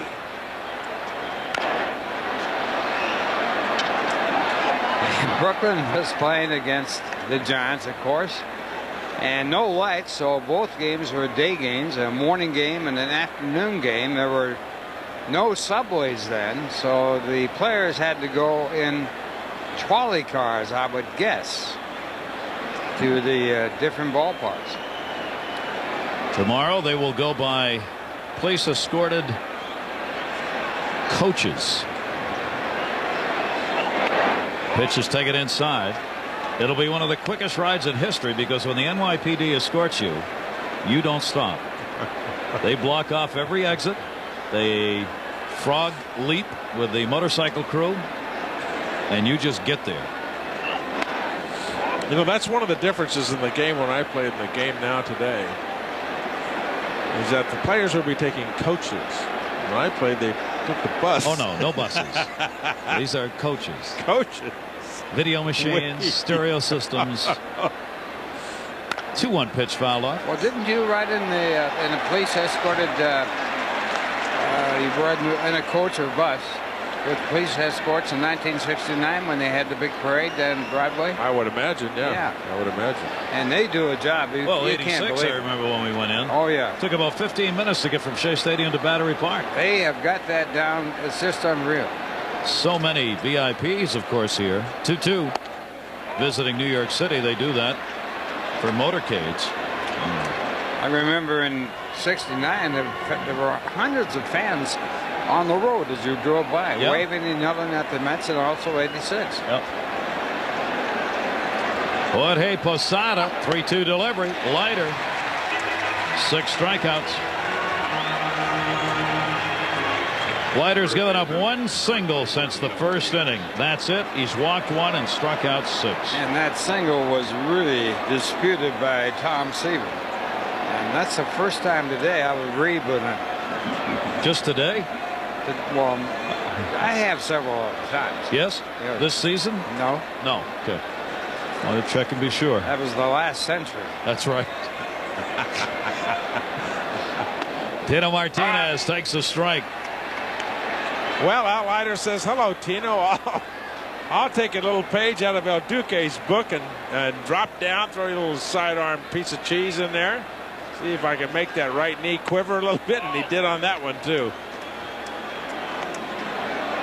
Martinez has dramatically improved his numbers against left-handers. Hit .261 last year. He's hitting .314 this year off southpaws.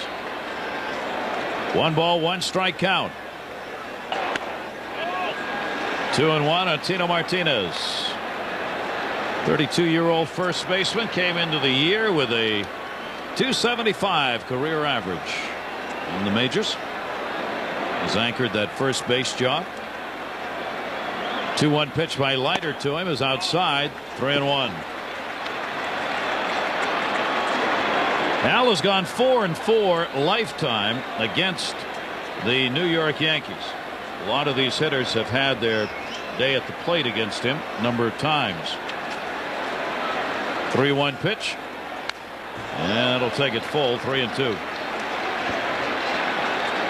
Well, Al Leiter going to the All-Star game in Atlanta. There's a chance they may be the starter there, and well deserved. He has really pitched awfully well this year. And another fine effort here today after he got his feet on the ground after that first inning. But he can start for the National League. 3-2 delivery. Grounded to first. Todd Zeile bobbled. Leiter covers. Tagged him for the out.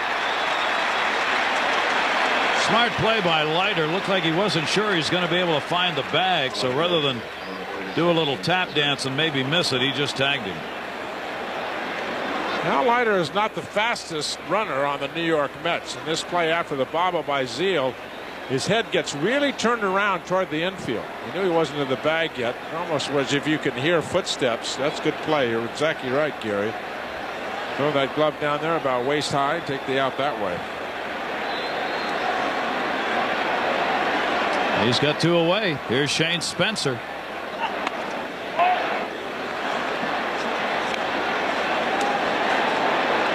Wind has really picked up here in the last couple innings.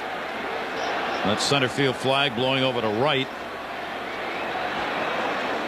Grounded down to third. Broke the bat again. Ventura off the bag. Tag made. Got him. Good play by Zeile. Another 1, 2, 3 in. Mayer's on hand. Mayor Giuliani and the governor of New Jersey, Christine Whitman, on hand today or tonight. The Yankees and the Mets. And it's 2-0. 7th inning stretch done.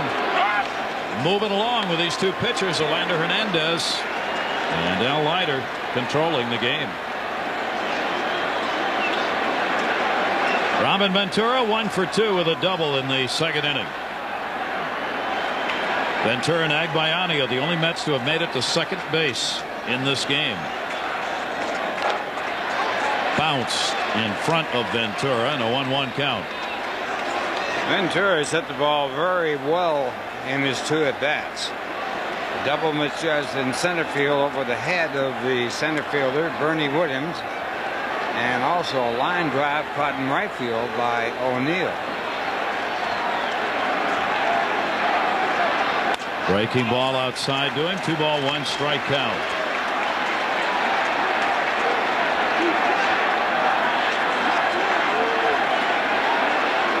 Ventura now is 17 doubles on the year. Zeal's got 25. Inside corner strike. Boy, El Duque has thrown some nasty pitches to Robin Ventura tonight. That's one of them. Kind of eaten up the inside part of that plate. 2-2 pitch. And another 3-2 count. Take a look at the last 2 pitches. This, the fastball inside. Robin Ventura said, yeah, I'm looking for the ball out over the plate. And a good pitch. That one down and away. 3-2. Right field. Wind blowing towards right. O'Neill's got it. Ventura's retired. I'm telling you, Hernandez just changes speeds just enough to get you off just a fraction. Ventura had a pretty good swing on that ball. He was on balance in the driver's seat as far as the count goes, got a pitch up, and it looked like he could drive, and evidently just did not hit it on the sweet part of the bat. See if you can tell where he makes contact. Yep, out on the end route, a little movement at that hitting zone. Just a little movement, and you move the ball on that bat just a couple of inches. I mean, that's a home run swing. He hit that exactly the way he wanted to. Only he did not hit it on the part of the bat that he wanted to. Missed by about 3 inches on the good part of the bat. 1 strike count on Todd Zeal. No, foul ball. Rob Cook, umpire third, almost fooled me on that one. He gave me a little bit of that. It's almost, but no. It gave you one of those looks, and umpires do this a lot where they make a first move so they can go there again. And it's their second move that will determine whether it's going to be a strike or a ball or a fair ball or a foul ball. See that? It gives you some umpire. A lot of umpires do this, and it's not bad because they make themselves time, give themselves some time to make sure that they've got it right. Just that split second to make sure they've got it right. And he did. On a ground ball, the ball has to go over the top of the bag to be fair. 2 strike count, 1 down.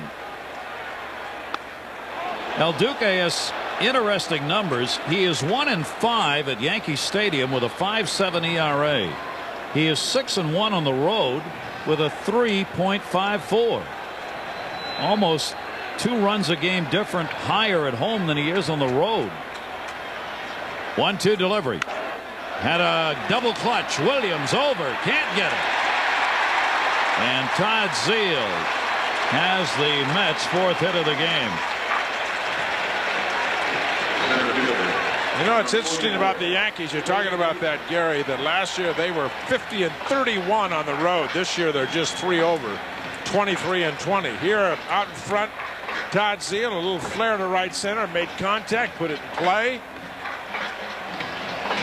Actually, a pretty good play by Bernie Williams to keep him out of scoring position. I don't think he'd have gotten to that ball. He could have misplayed it and allowed the runner to get to second base. That'll bring up Payton. 1 down.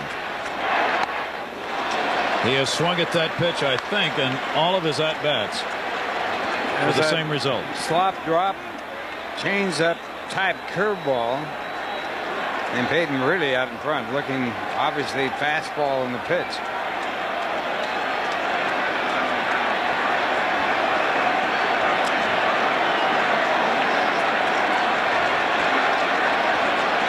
Oh, 1 count on him.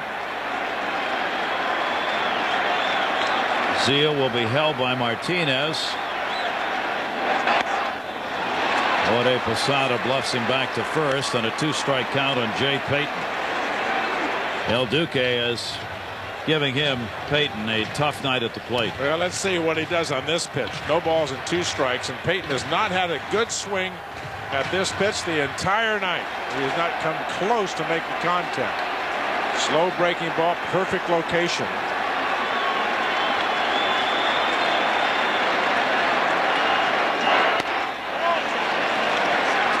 They showed him a fastball way off the plate. Showed it to him. And now you'd have to think, if you can.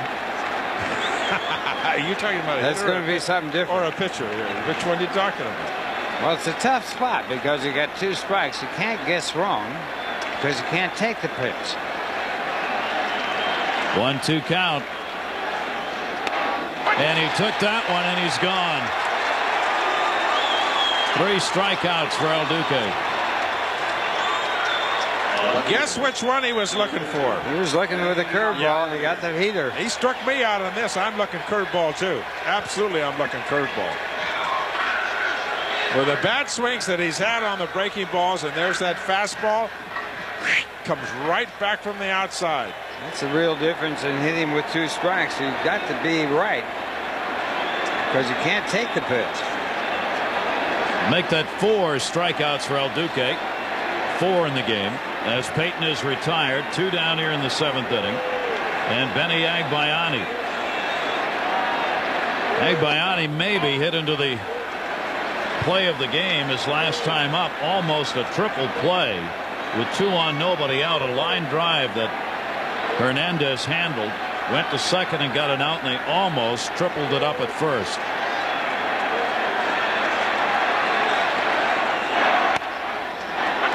One. Bear in mind that Orlando Hernandez had an elbow problem that kept him out for 12 days before his last start that he won against Tampa Bay. In that game, he threw 84 pitches. He is now up to 86 in this game.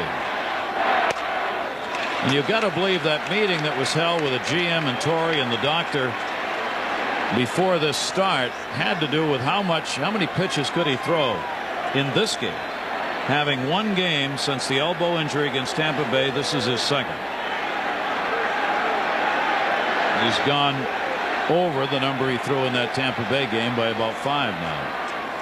Agbayani right into the glove. Martinez holding the bag. 2-5-0 for the Yankees. 0-4-0 for the Mets. Leiter and Hernandez. New York trailing Atlanta by a game and a half. And Atlanta beating Boston 5-0 in the 7th. The Yankees trailing Toronto by a half game. Toronto now trailing Montreal 5-4 as the Expos have come back after being down 4-0.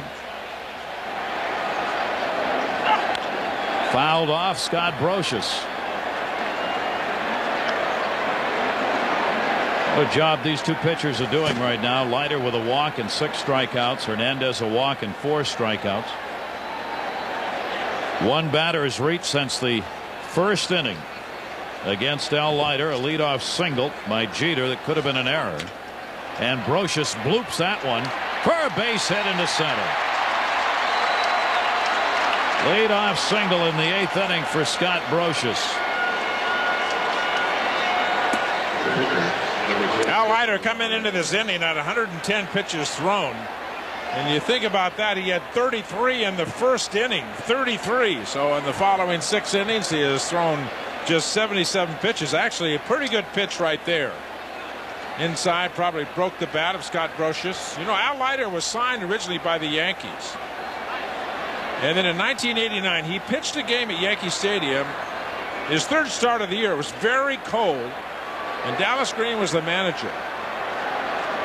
And Al Leiter went through 8 innings and thrown 162 pitches in that ball game. 162. And then went back out to the mound in the 9th inning. 3rd start of the year. He made 1 more start after he was traded right after that start. And then went under the knife, an operation on his shoulder. Orlando Hernandez crossing up the Mets, but he missed it. They were coming hard at 1st and 3rd.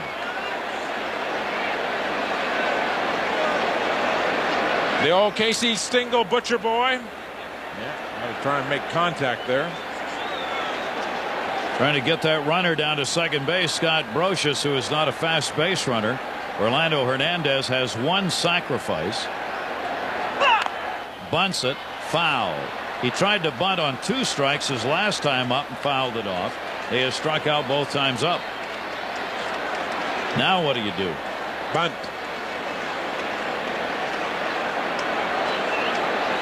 Hey, the defense, the push coming down from first base, third base. Look at that. What are you going to do with it? Where are you going to bunt it?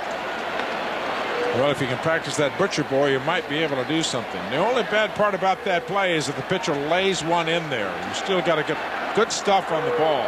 One of the things about that play, when the third baseman comes, the first baseman comes hard, and you actually want the hitter to bunt the ball, the pitcher still has to throw the ball hard. You just can't throw a lollipop up there. A 2-strike count. Pitch out, and the runner not going. They tried to sneak Alfonso in behind Brocious that time, but Brocious didn't go far off the bag. Willie Randolph, third base coach. Used to be with the Mets. Lee Mazzilli, first base coach, used to be with the Mets. Joe Torre used to manage the Mets, played. There's Mazzilli. Mel Stottlemyre, Yankee pitcher, Mets pitching coach, Yankee pitching coach now. All kinds of interrelationships there. Throw over to first. Zeal had to reach back to get that one. Just trying to keep Brocious leaning back towards first. Give the Mets a chance to get him at second base if Hernandez bunts here, as the Mets think he will. Ventura's still in at third, and a timeout taken. Hernandez had asked for the timeout. 1 ball, 2-strike count. He does bunt and again fouls it off. For the second time he strikes out, trying to bunt with 2 strikes. 7 Ks for Leiter. 1 away. New York, we've got our eyes on you. Live traffic updates from Air 11 every weekday morning on the WB. Have you with us? The Mets on WB 11 here on this Friday night. 2-0 lead for the Yankees. And Chuck Knobloch up. Some of the impact of interleague play seen in this game, with El Duque coming up in a couple of situations where he needed to get a runner over and couldn't do it, having to hit in the National League ballpark. The Mets will have a big advantage tomorrow in the doubleheader, in the sense that Piazza is going to get to catch one game and DH the other if Bobby Valentine wants to. Pitch is taken inside. Ball 1 on Knobloch.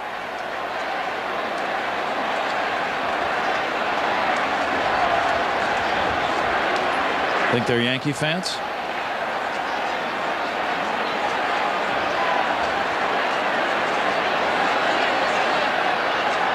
And there is the man. They are riding 2. Strike taken. 1-1 on Knobloch. I think Knobloch was guessing ball there. Guy with good back control put the ball in play. I think he was guessing ball in that situation, or thinking that Al Leiter might go to first base. The pitch right down the middle looked like he had no intention whatsoever to go after it. Swung on and missed. 1-2.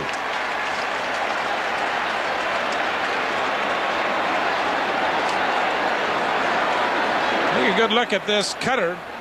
Looks like it's going to be in the strike zone, and just keeps biting right down in on top of you. If he'd have made contact with that ball, just like Derek Jeter, probably driven it right down into his ankle. Knobloch, 32 years old today, waiting on the 1-2. So far, his birthday wish has come true. The Mets have not hit a ground ball to Chuck Knobloch. Nary a ball. There has not been one throw from position number 4 defensively for the Yankees. That is, we shouldn't laugh about that. That's just how difficult that is. Foul bag. One of the real ironies of the Knobloch throwing problem is, was it 2 years ago it reared its head? It went away. It disappeared. He was able to throw okay, and now it's back again. Yeah. I mean, And generally, if you get it, you got it. And he's a Gold Glove winner. Yeah. 1997, he won a Gold Glove. And can take the warm-ups in the infield with no trouble at all. He can go out there and field ground balls and throw to first during infield practice with nary a problem. And we talked about this the other night on the air, about pitchers that, if it's an intentional walk, can't throw the ball to home plate. Ray Sadecki couldn't throw the ball in there. There was a catcher you were talking about that couldn't throw the ball back to the mound. Dale Murphy. 1-2. Mackey Sasser. I mean, there have been a number of them. At second base, 54 games, 15 errors. Last year, 26 errors. 119 in his career. But 2 years ago, he was fine. It's a strange thing. Nobody would like to know the answer more than Chuck Knobloch. 2-2 delivery to him inside. Good pickup by Piazza. That'll one-hand that one. And a 3-2 count on Knobloch, one down. On at first base, Brocious. Mike Piazza, good reach on that cutter. Boy, if Al Leiter really cuts a big one, then he's got a lot of difference. A difficult play to make. A big reach. The ball just keeps biting away from the catcher as well as in on that hitter. Fans are having their little Yankee Mets cheer war going on. Knobloch fights it off. And it remains a 3-2 count.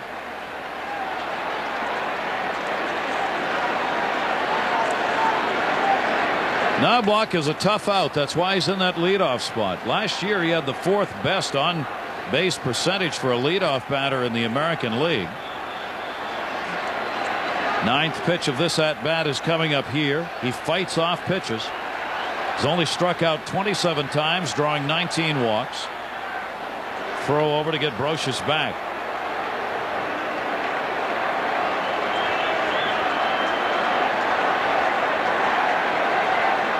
Leiter's up to 124.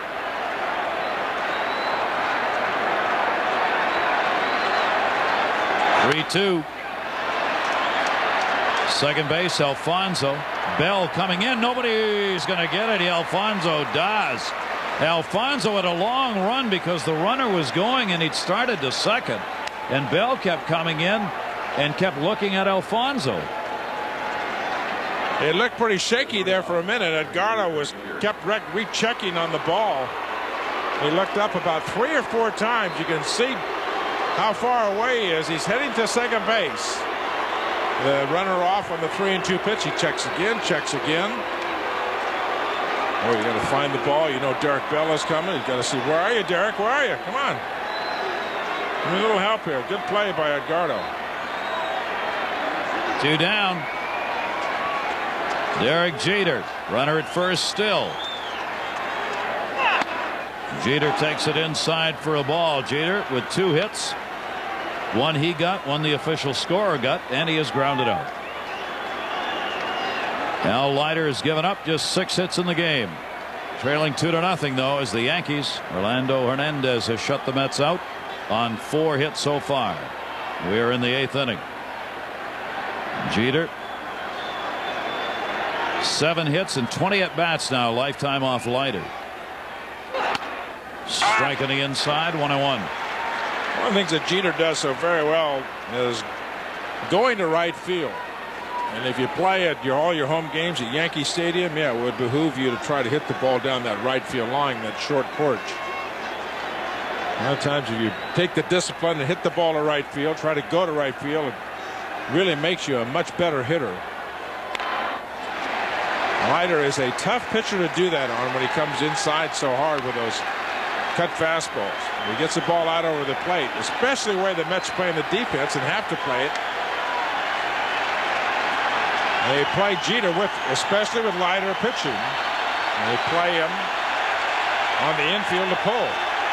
Big hole on the right side.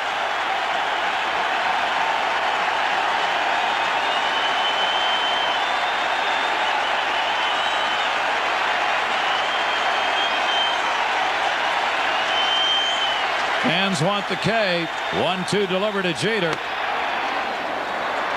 2 balls, 2 strikes, 2 down.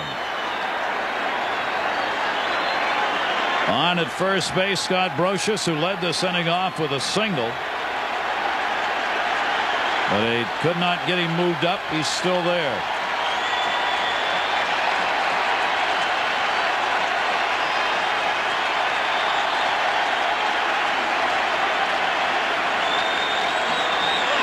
Two, full count.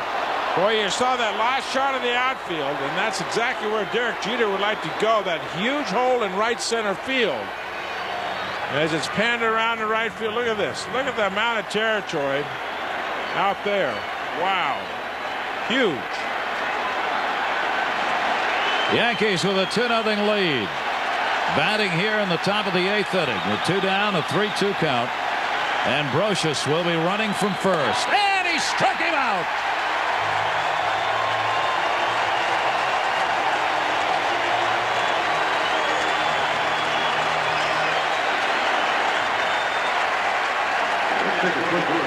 No runs, 1 hit, and a strikeout for Leiter to end it. They're settled down after the first, and he has had 8 strikeouts in this game.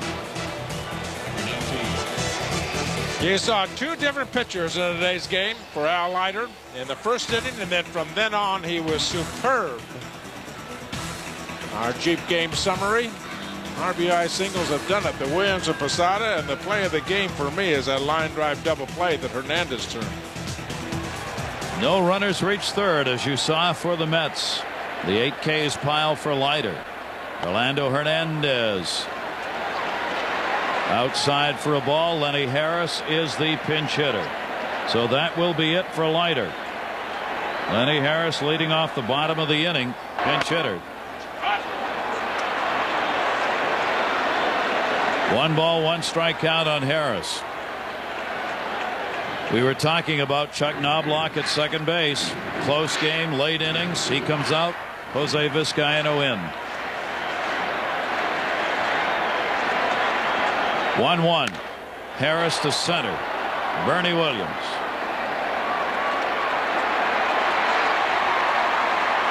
Harris is retired, 1 away.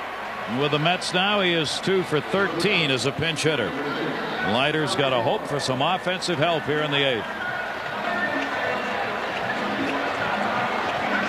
One of the things about the Met Ball Club, if you can hold a club to 2 runs, your opposition to 2 runs over 8 innings, you got a real good chance of winning and should win. Al has averaged team run support of the year about 6.5 runs. That's the average that he gets for the games that he has started so far.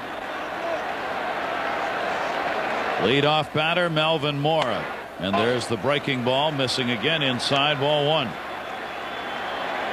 Kind of guy that Leiter is. If the game ends up like this, he'll be in there blaming himself about the way he pitched in the first inning, giving up a couple of runs. Trying for the base hit, 1-1. Obviously 5 from Mulbert. This is where the Mets would like to take it, though, because the big guys like Piazza would get a chance of men on if they get up this inning. 1 down, more of the leadoff batter than Bell, Alfonso, and Piazza. Fine performance by Al Leiter in his 17th start of the year. Looking to go 2-0 against the Yankees this year. But down in this game, 2-0. 1-1, right center field. That's towards the gap. That's going to be in the gap. 1 hopper off the wall. Williams will play it. Morris thinking 3. Vizcaino relay throw. Not in time.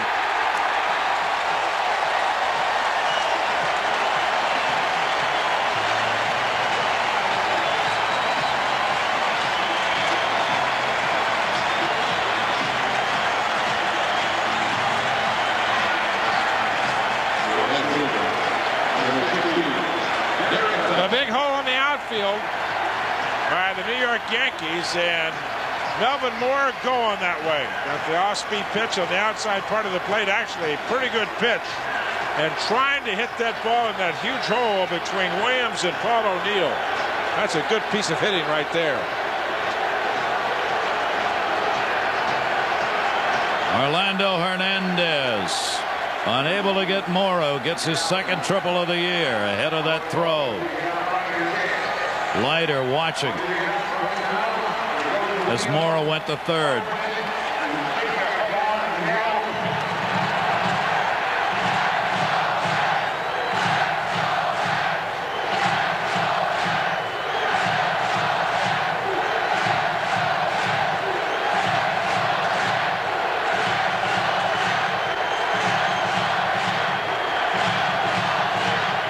Mel Stottlemyre, pitching coach, talking through Jorge Posada.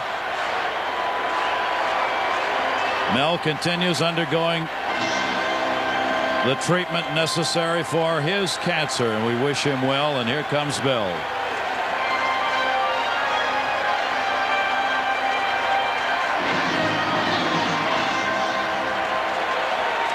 The hottest bat in the lineup. 1 for 3 in the game. Represents potential tying run. Right field. O'Neill at the wall. Looking, jumping, makes the catch. Mora tags. Paul O'Neill. Robbing Bell of what looked like it would be a home run. A run scores, but the Yankees still lead by 1.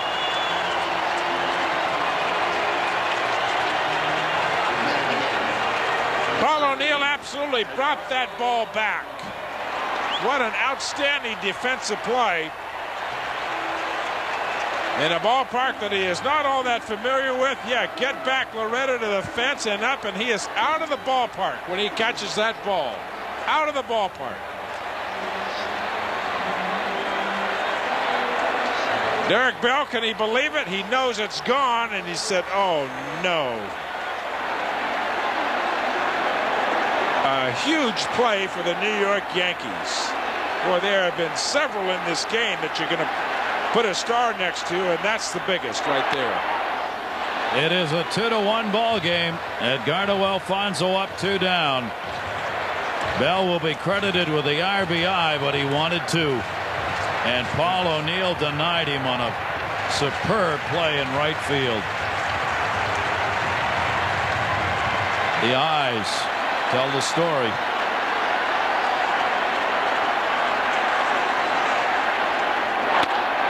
Alfonso takes it away, 1-1. Edgardo 0 for 3, 2 strikeouts in the game. You think about this, these two clubs going over to Yankee Stadium tomorrow. Where would that ball have been in Yankee Stadium? No brainer. No brainer home run. 1-1 delivery. And Orlando Hernandez up high, 2-1. Now you wonder how long Joe Torre is going to go with Hernandez. 2 outs in the inning, a triple, and a ball that was brought back from being a home run.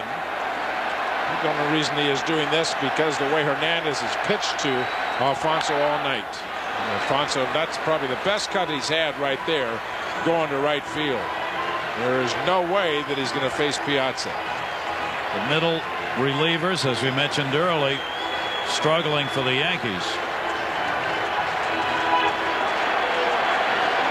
3 new faces in the bullpen. Regular middle relievers having been used yesterday.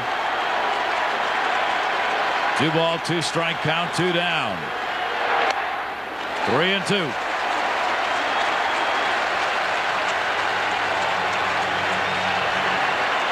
Piazza on deck.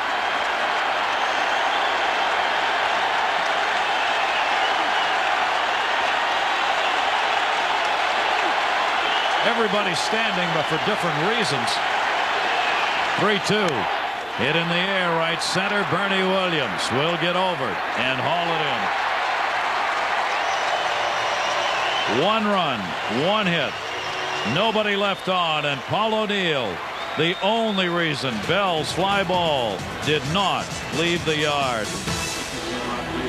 Sports, bigger, better baseball coverage brings the game to life. The new and improved Newsday Sports.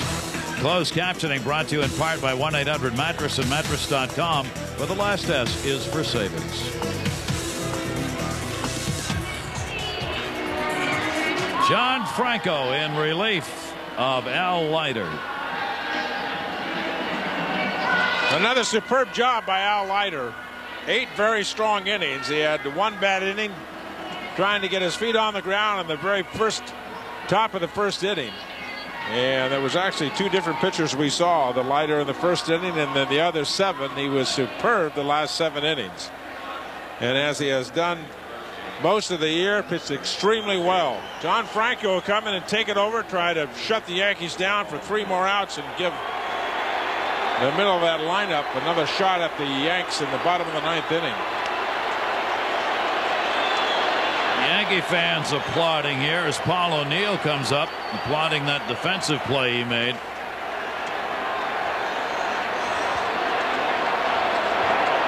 Top of the 9th inning in game 1 of the 4 in the Subway Series this weekend. And a good one. 2-1. O'Neill in the game, 1 for 3, scored one of the 2 runs in the first inning, and the RBIs by Williams and Jorge Posada. Batting .298 now.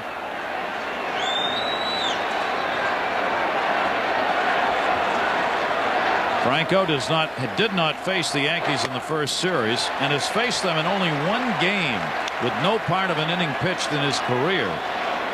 For New York's own John Franco. 1 ball, 1 strikeout.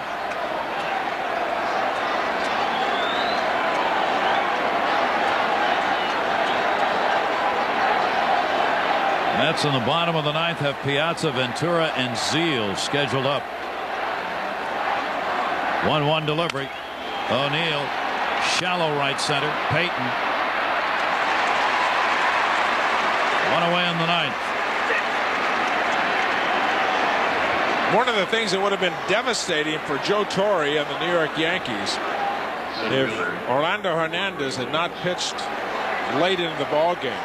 And this is something that managers are defending against in the sense of how many innings they have to play in the next 3 days. 9 today, 18 tomorrow, and then 9 more on Sunday.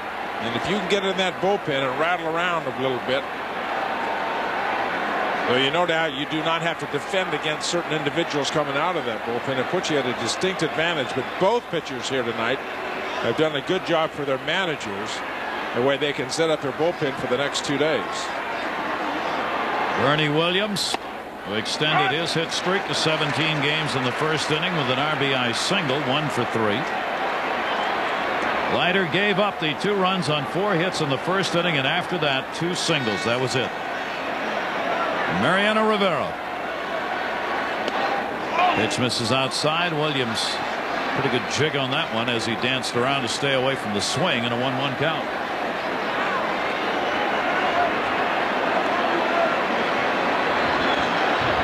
Been just a classic matchup. These 2 pitchers. Franco inside corner, 1-2.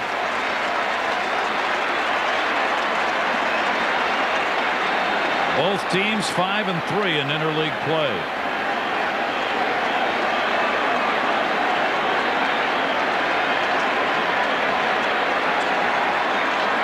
One-two delivery. That just missed. Tried to go to the same spot again, a little more inside.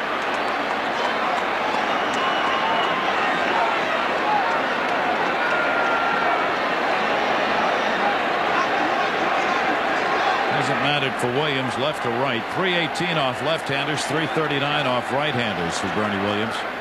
2-2 delivery, and he fouls that one off to hold it.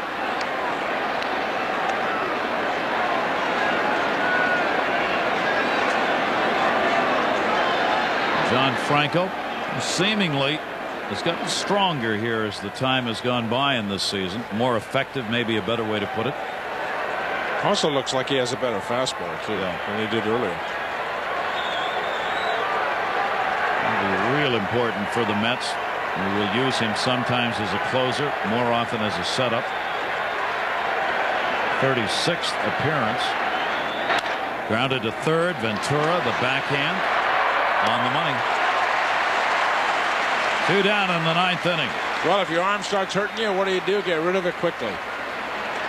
You were talking earlier about Robin Ventura, who has had the soreness in that shoulder. Yes, it affects him when he's hitting and sometimes when he's throwing. And if you can't throw a bullet over to first base, and generally those third basemen have guns from third base, get rid of it quickly. Boom, put it in the air. Or that change up over there and say, hey, Mr. Zeal, make sure you catch it. Smart player. A lot like Paul O'Neill, that player right there. That's right. He is a foxhole player. Just like Todd Zeal at first base. Two guys you want to have on your ball club, both of them.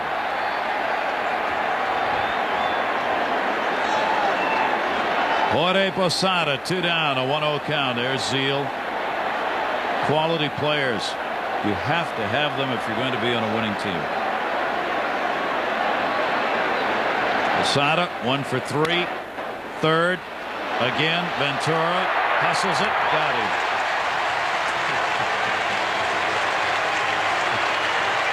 So here we go. Bottom of the 9th inning. Game 1 of the Subway Series. Bottom of the 9th inning. And a man who last year was unhittable, this year a little more hittable, but he's going to the All-Star game again, and he can close them. Mariano Rivera. 45 saves last year, 18 this year.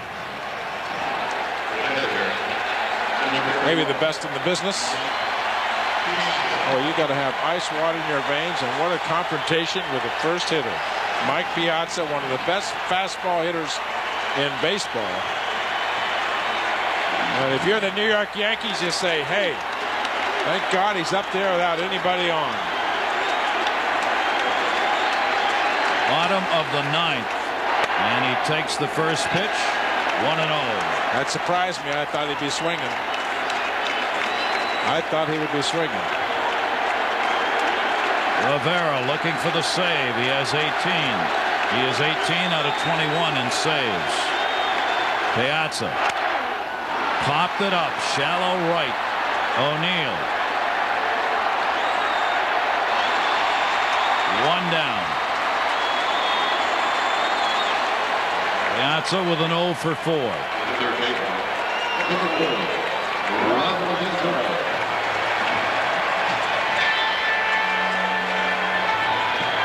Rivera last year was just untouchable, as he was second in save opportunities and first in saves last year with 45 out of 49.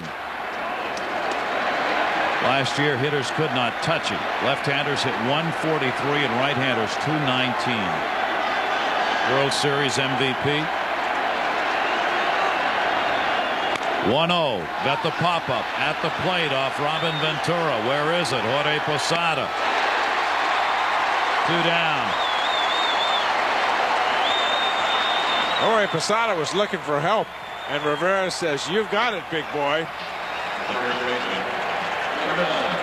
Pitcher is the quarterback on that play and tells the defense who's going to take it. Right before that, Posada was looking for somebody. I don't think he knew where the ball was. Stayed calm, made the play. 2 down, bottom of the 9th. Yankees up 2-1.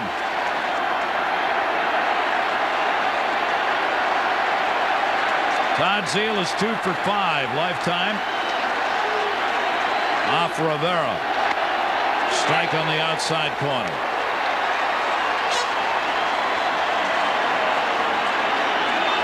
Probably the game's best cut fastball, Mariano Rivera. And it gets there in a hurry.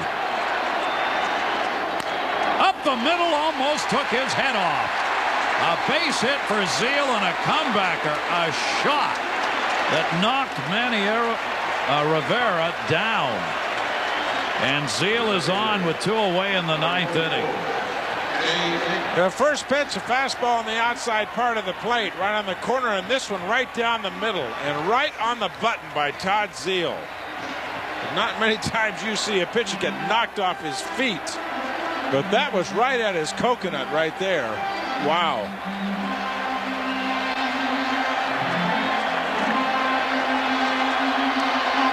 We will get a pinch runner as Todd Zeal has delivered the 6th hit for the New York Mets in the ball game, and McEwing will run for him. Represents the potential tying run at first with 2 down. Zeal, couple of hits in the ball game, 2 for 3 and a walk. Jay Payton.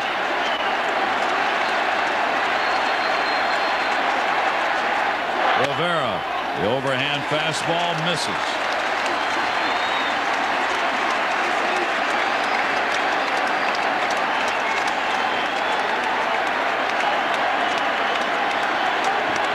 In the praying mode.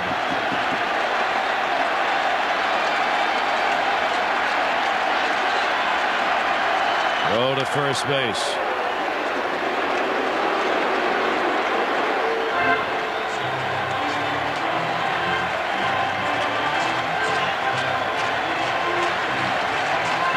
One 0 count.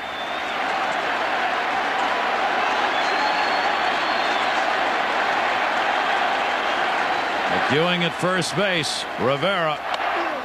High strike.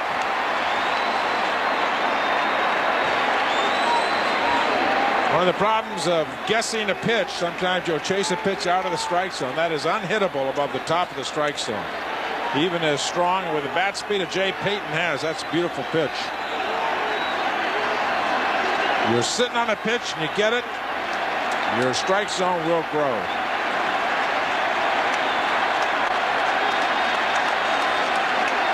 Mariano Rivera, the 1-1 delivery. Inside corner. Payton looked as though he was leaning for a pitch away.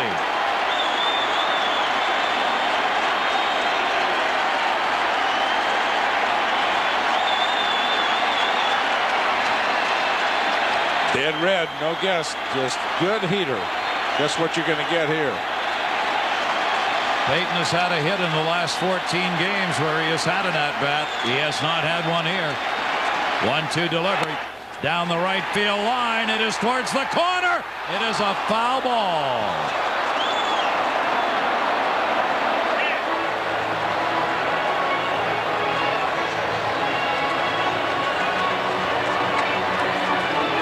Most sports are games of inches. Boy, oh boy, the Mets have not had much luck offensively here tonight. When you look back over the scorecard, and this just by about a foot down that right field line. Remember the line drive up the middle that Hernandez caught, turned into a double play, and of course the big play of the ball game, the home run that O'Neill brought back. So the Mets have not gotten a break offensively all night yet.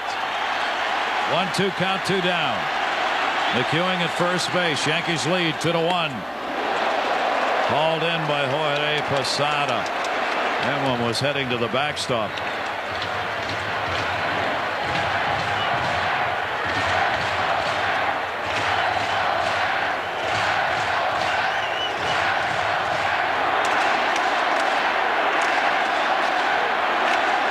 Rivera.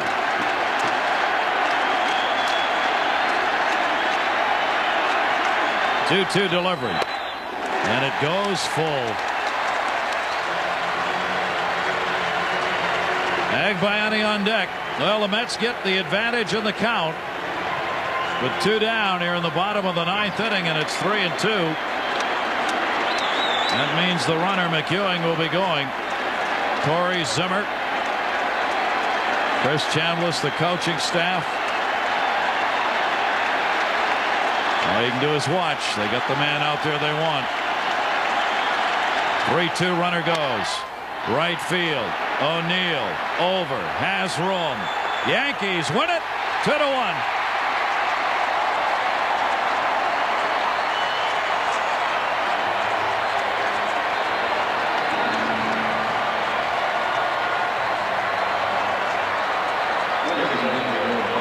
Outstanding baseball game. Mets are now 9-11 in one-run games. The Yankees are 16-11. A tough loss, and Bell came this close. Half the glove length. Paul O'Neill's glove, to be exact. It would have been a homer, but O'Neill hauled it in and prevented Bell from getting a 2-run homer in the 8th inning. The Yankees 2, the Mets 1. Back to wrap it up after this. And as the winner, 8-6. Leiter, just his 2nd loss, and Rivera gets his 19th save. And our GM turning point came in the 8th inning. Orlando Hernandez, a very strong 8 innings pitch. Melvin Moore, a triple to right center, and then this blast, and Paul O'Neill brought it back. Derek Bell robbed of a home run. It drove in a run, but that was the only run that the Mets would get if they lose it 2-1. What a play, Paul O'Neill.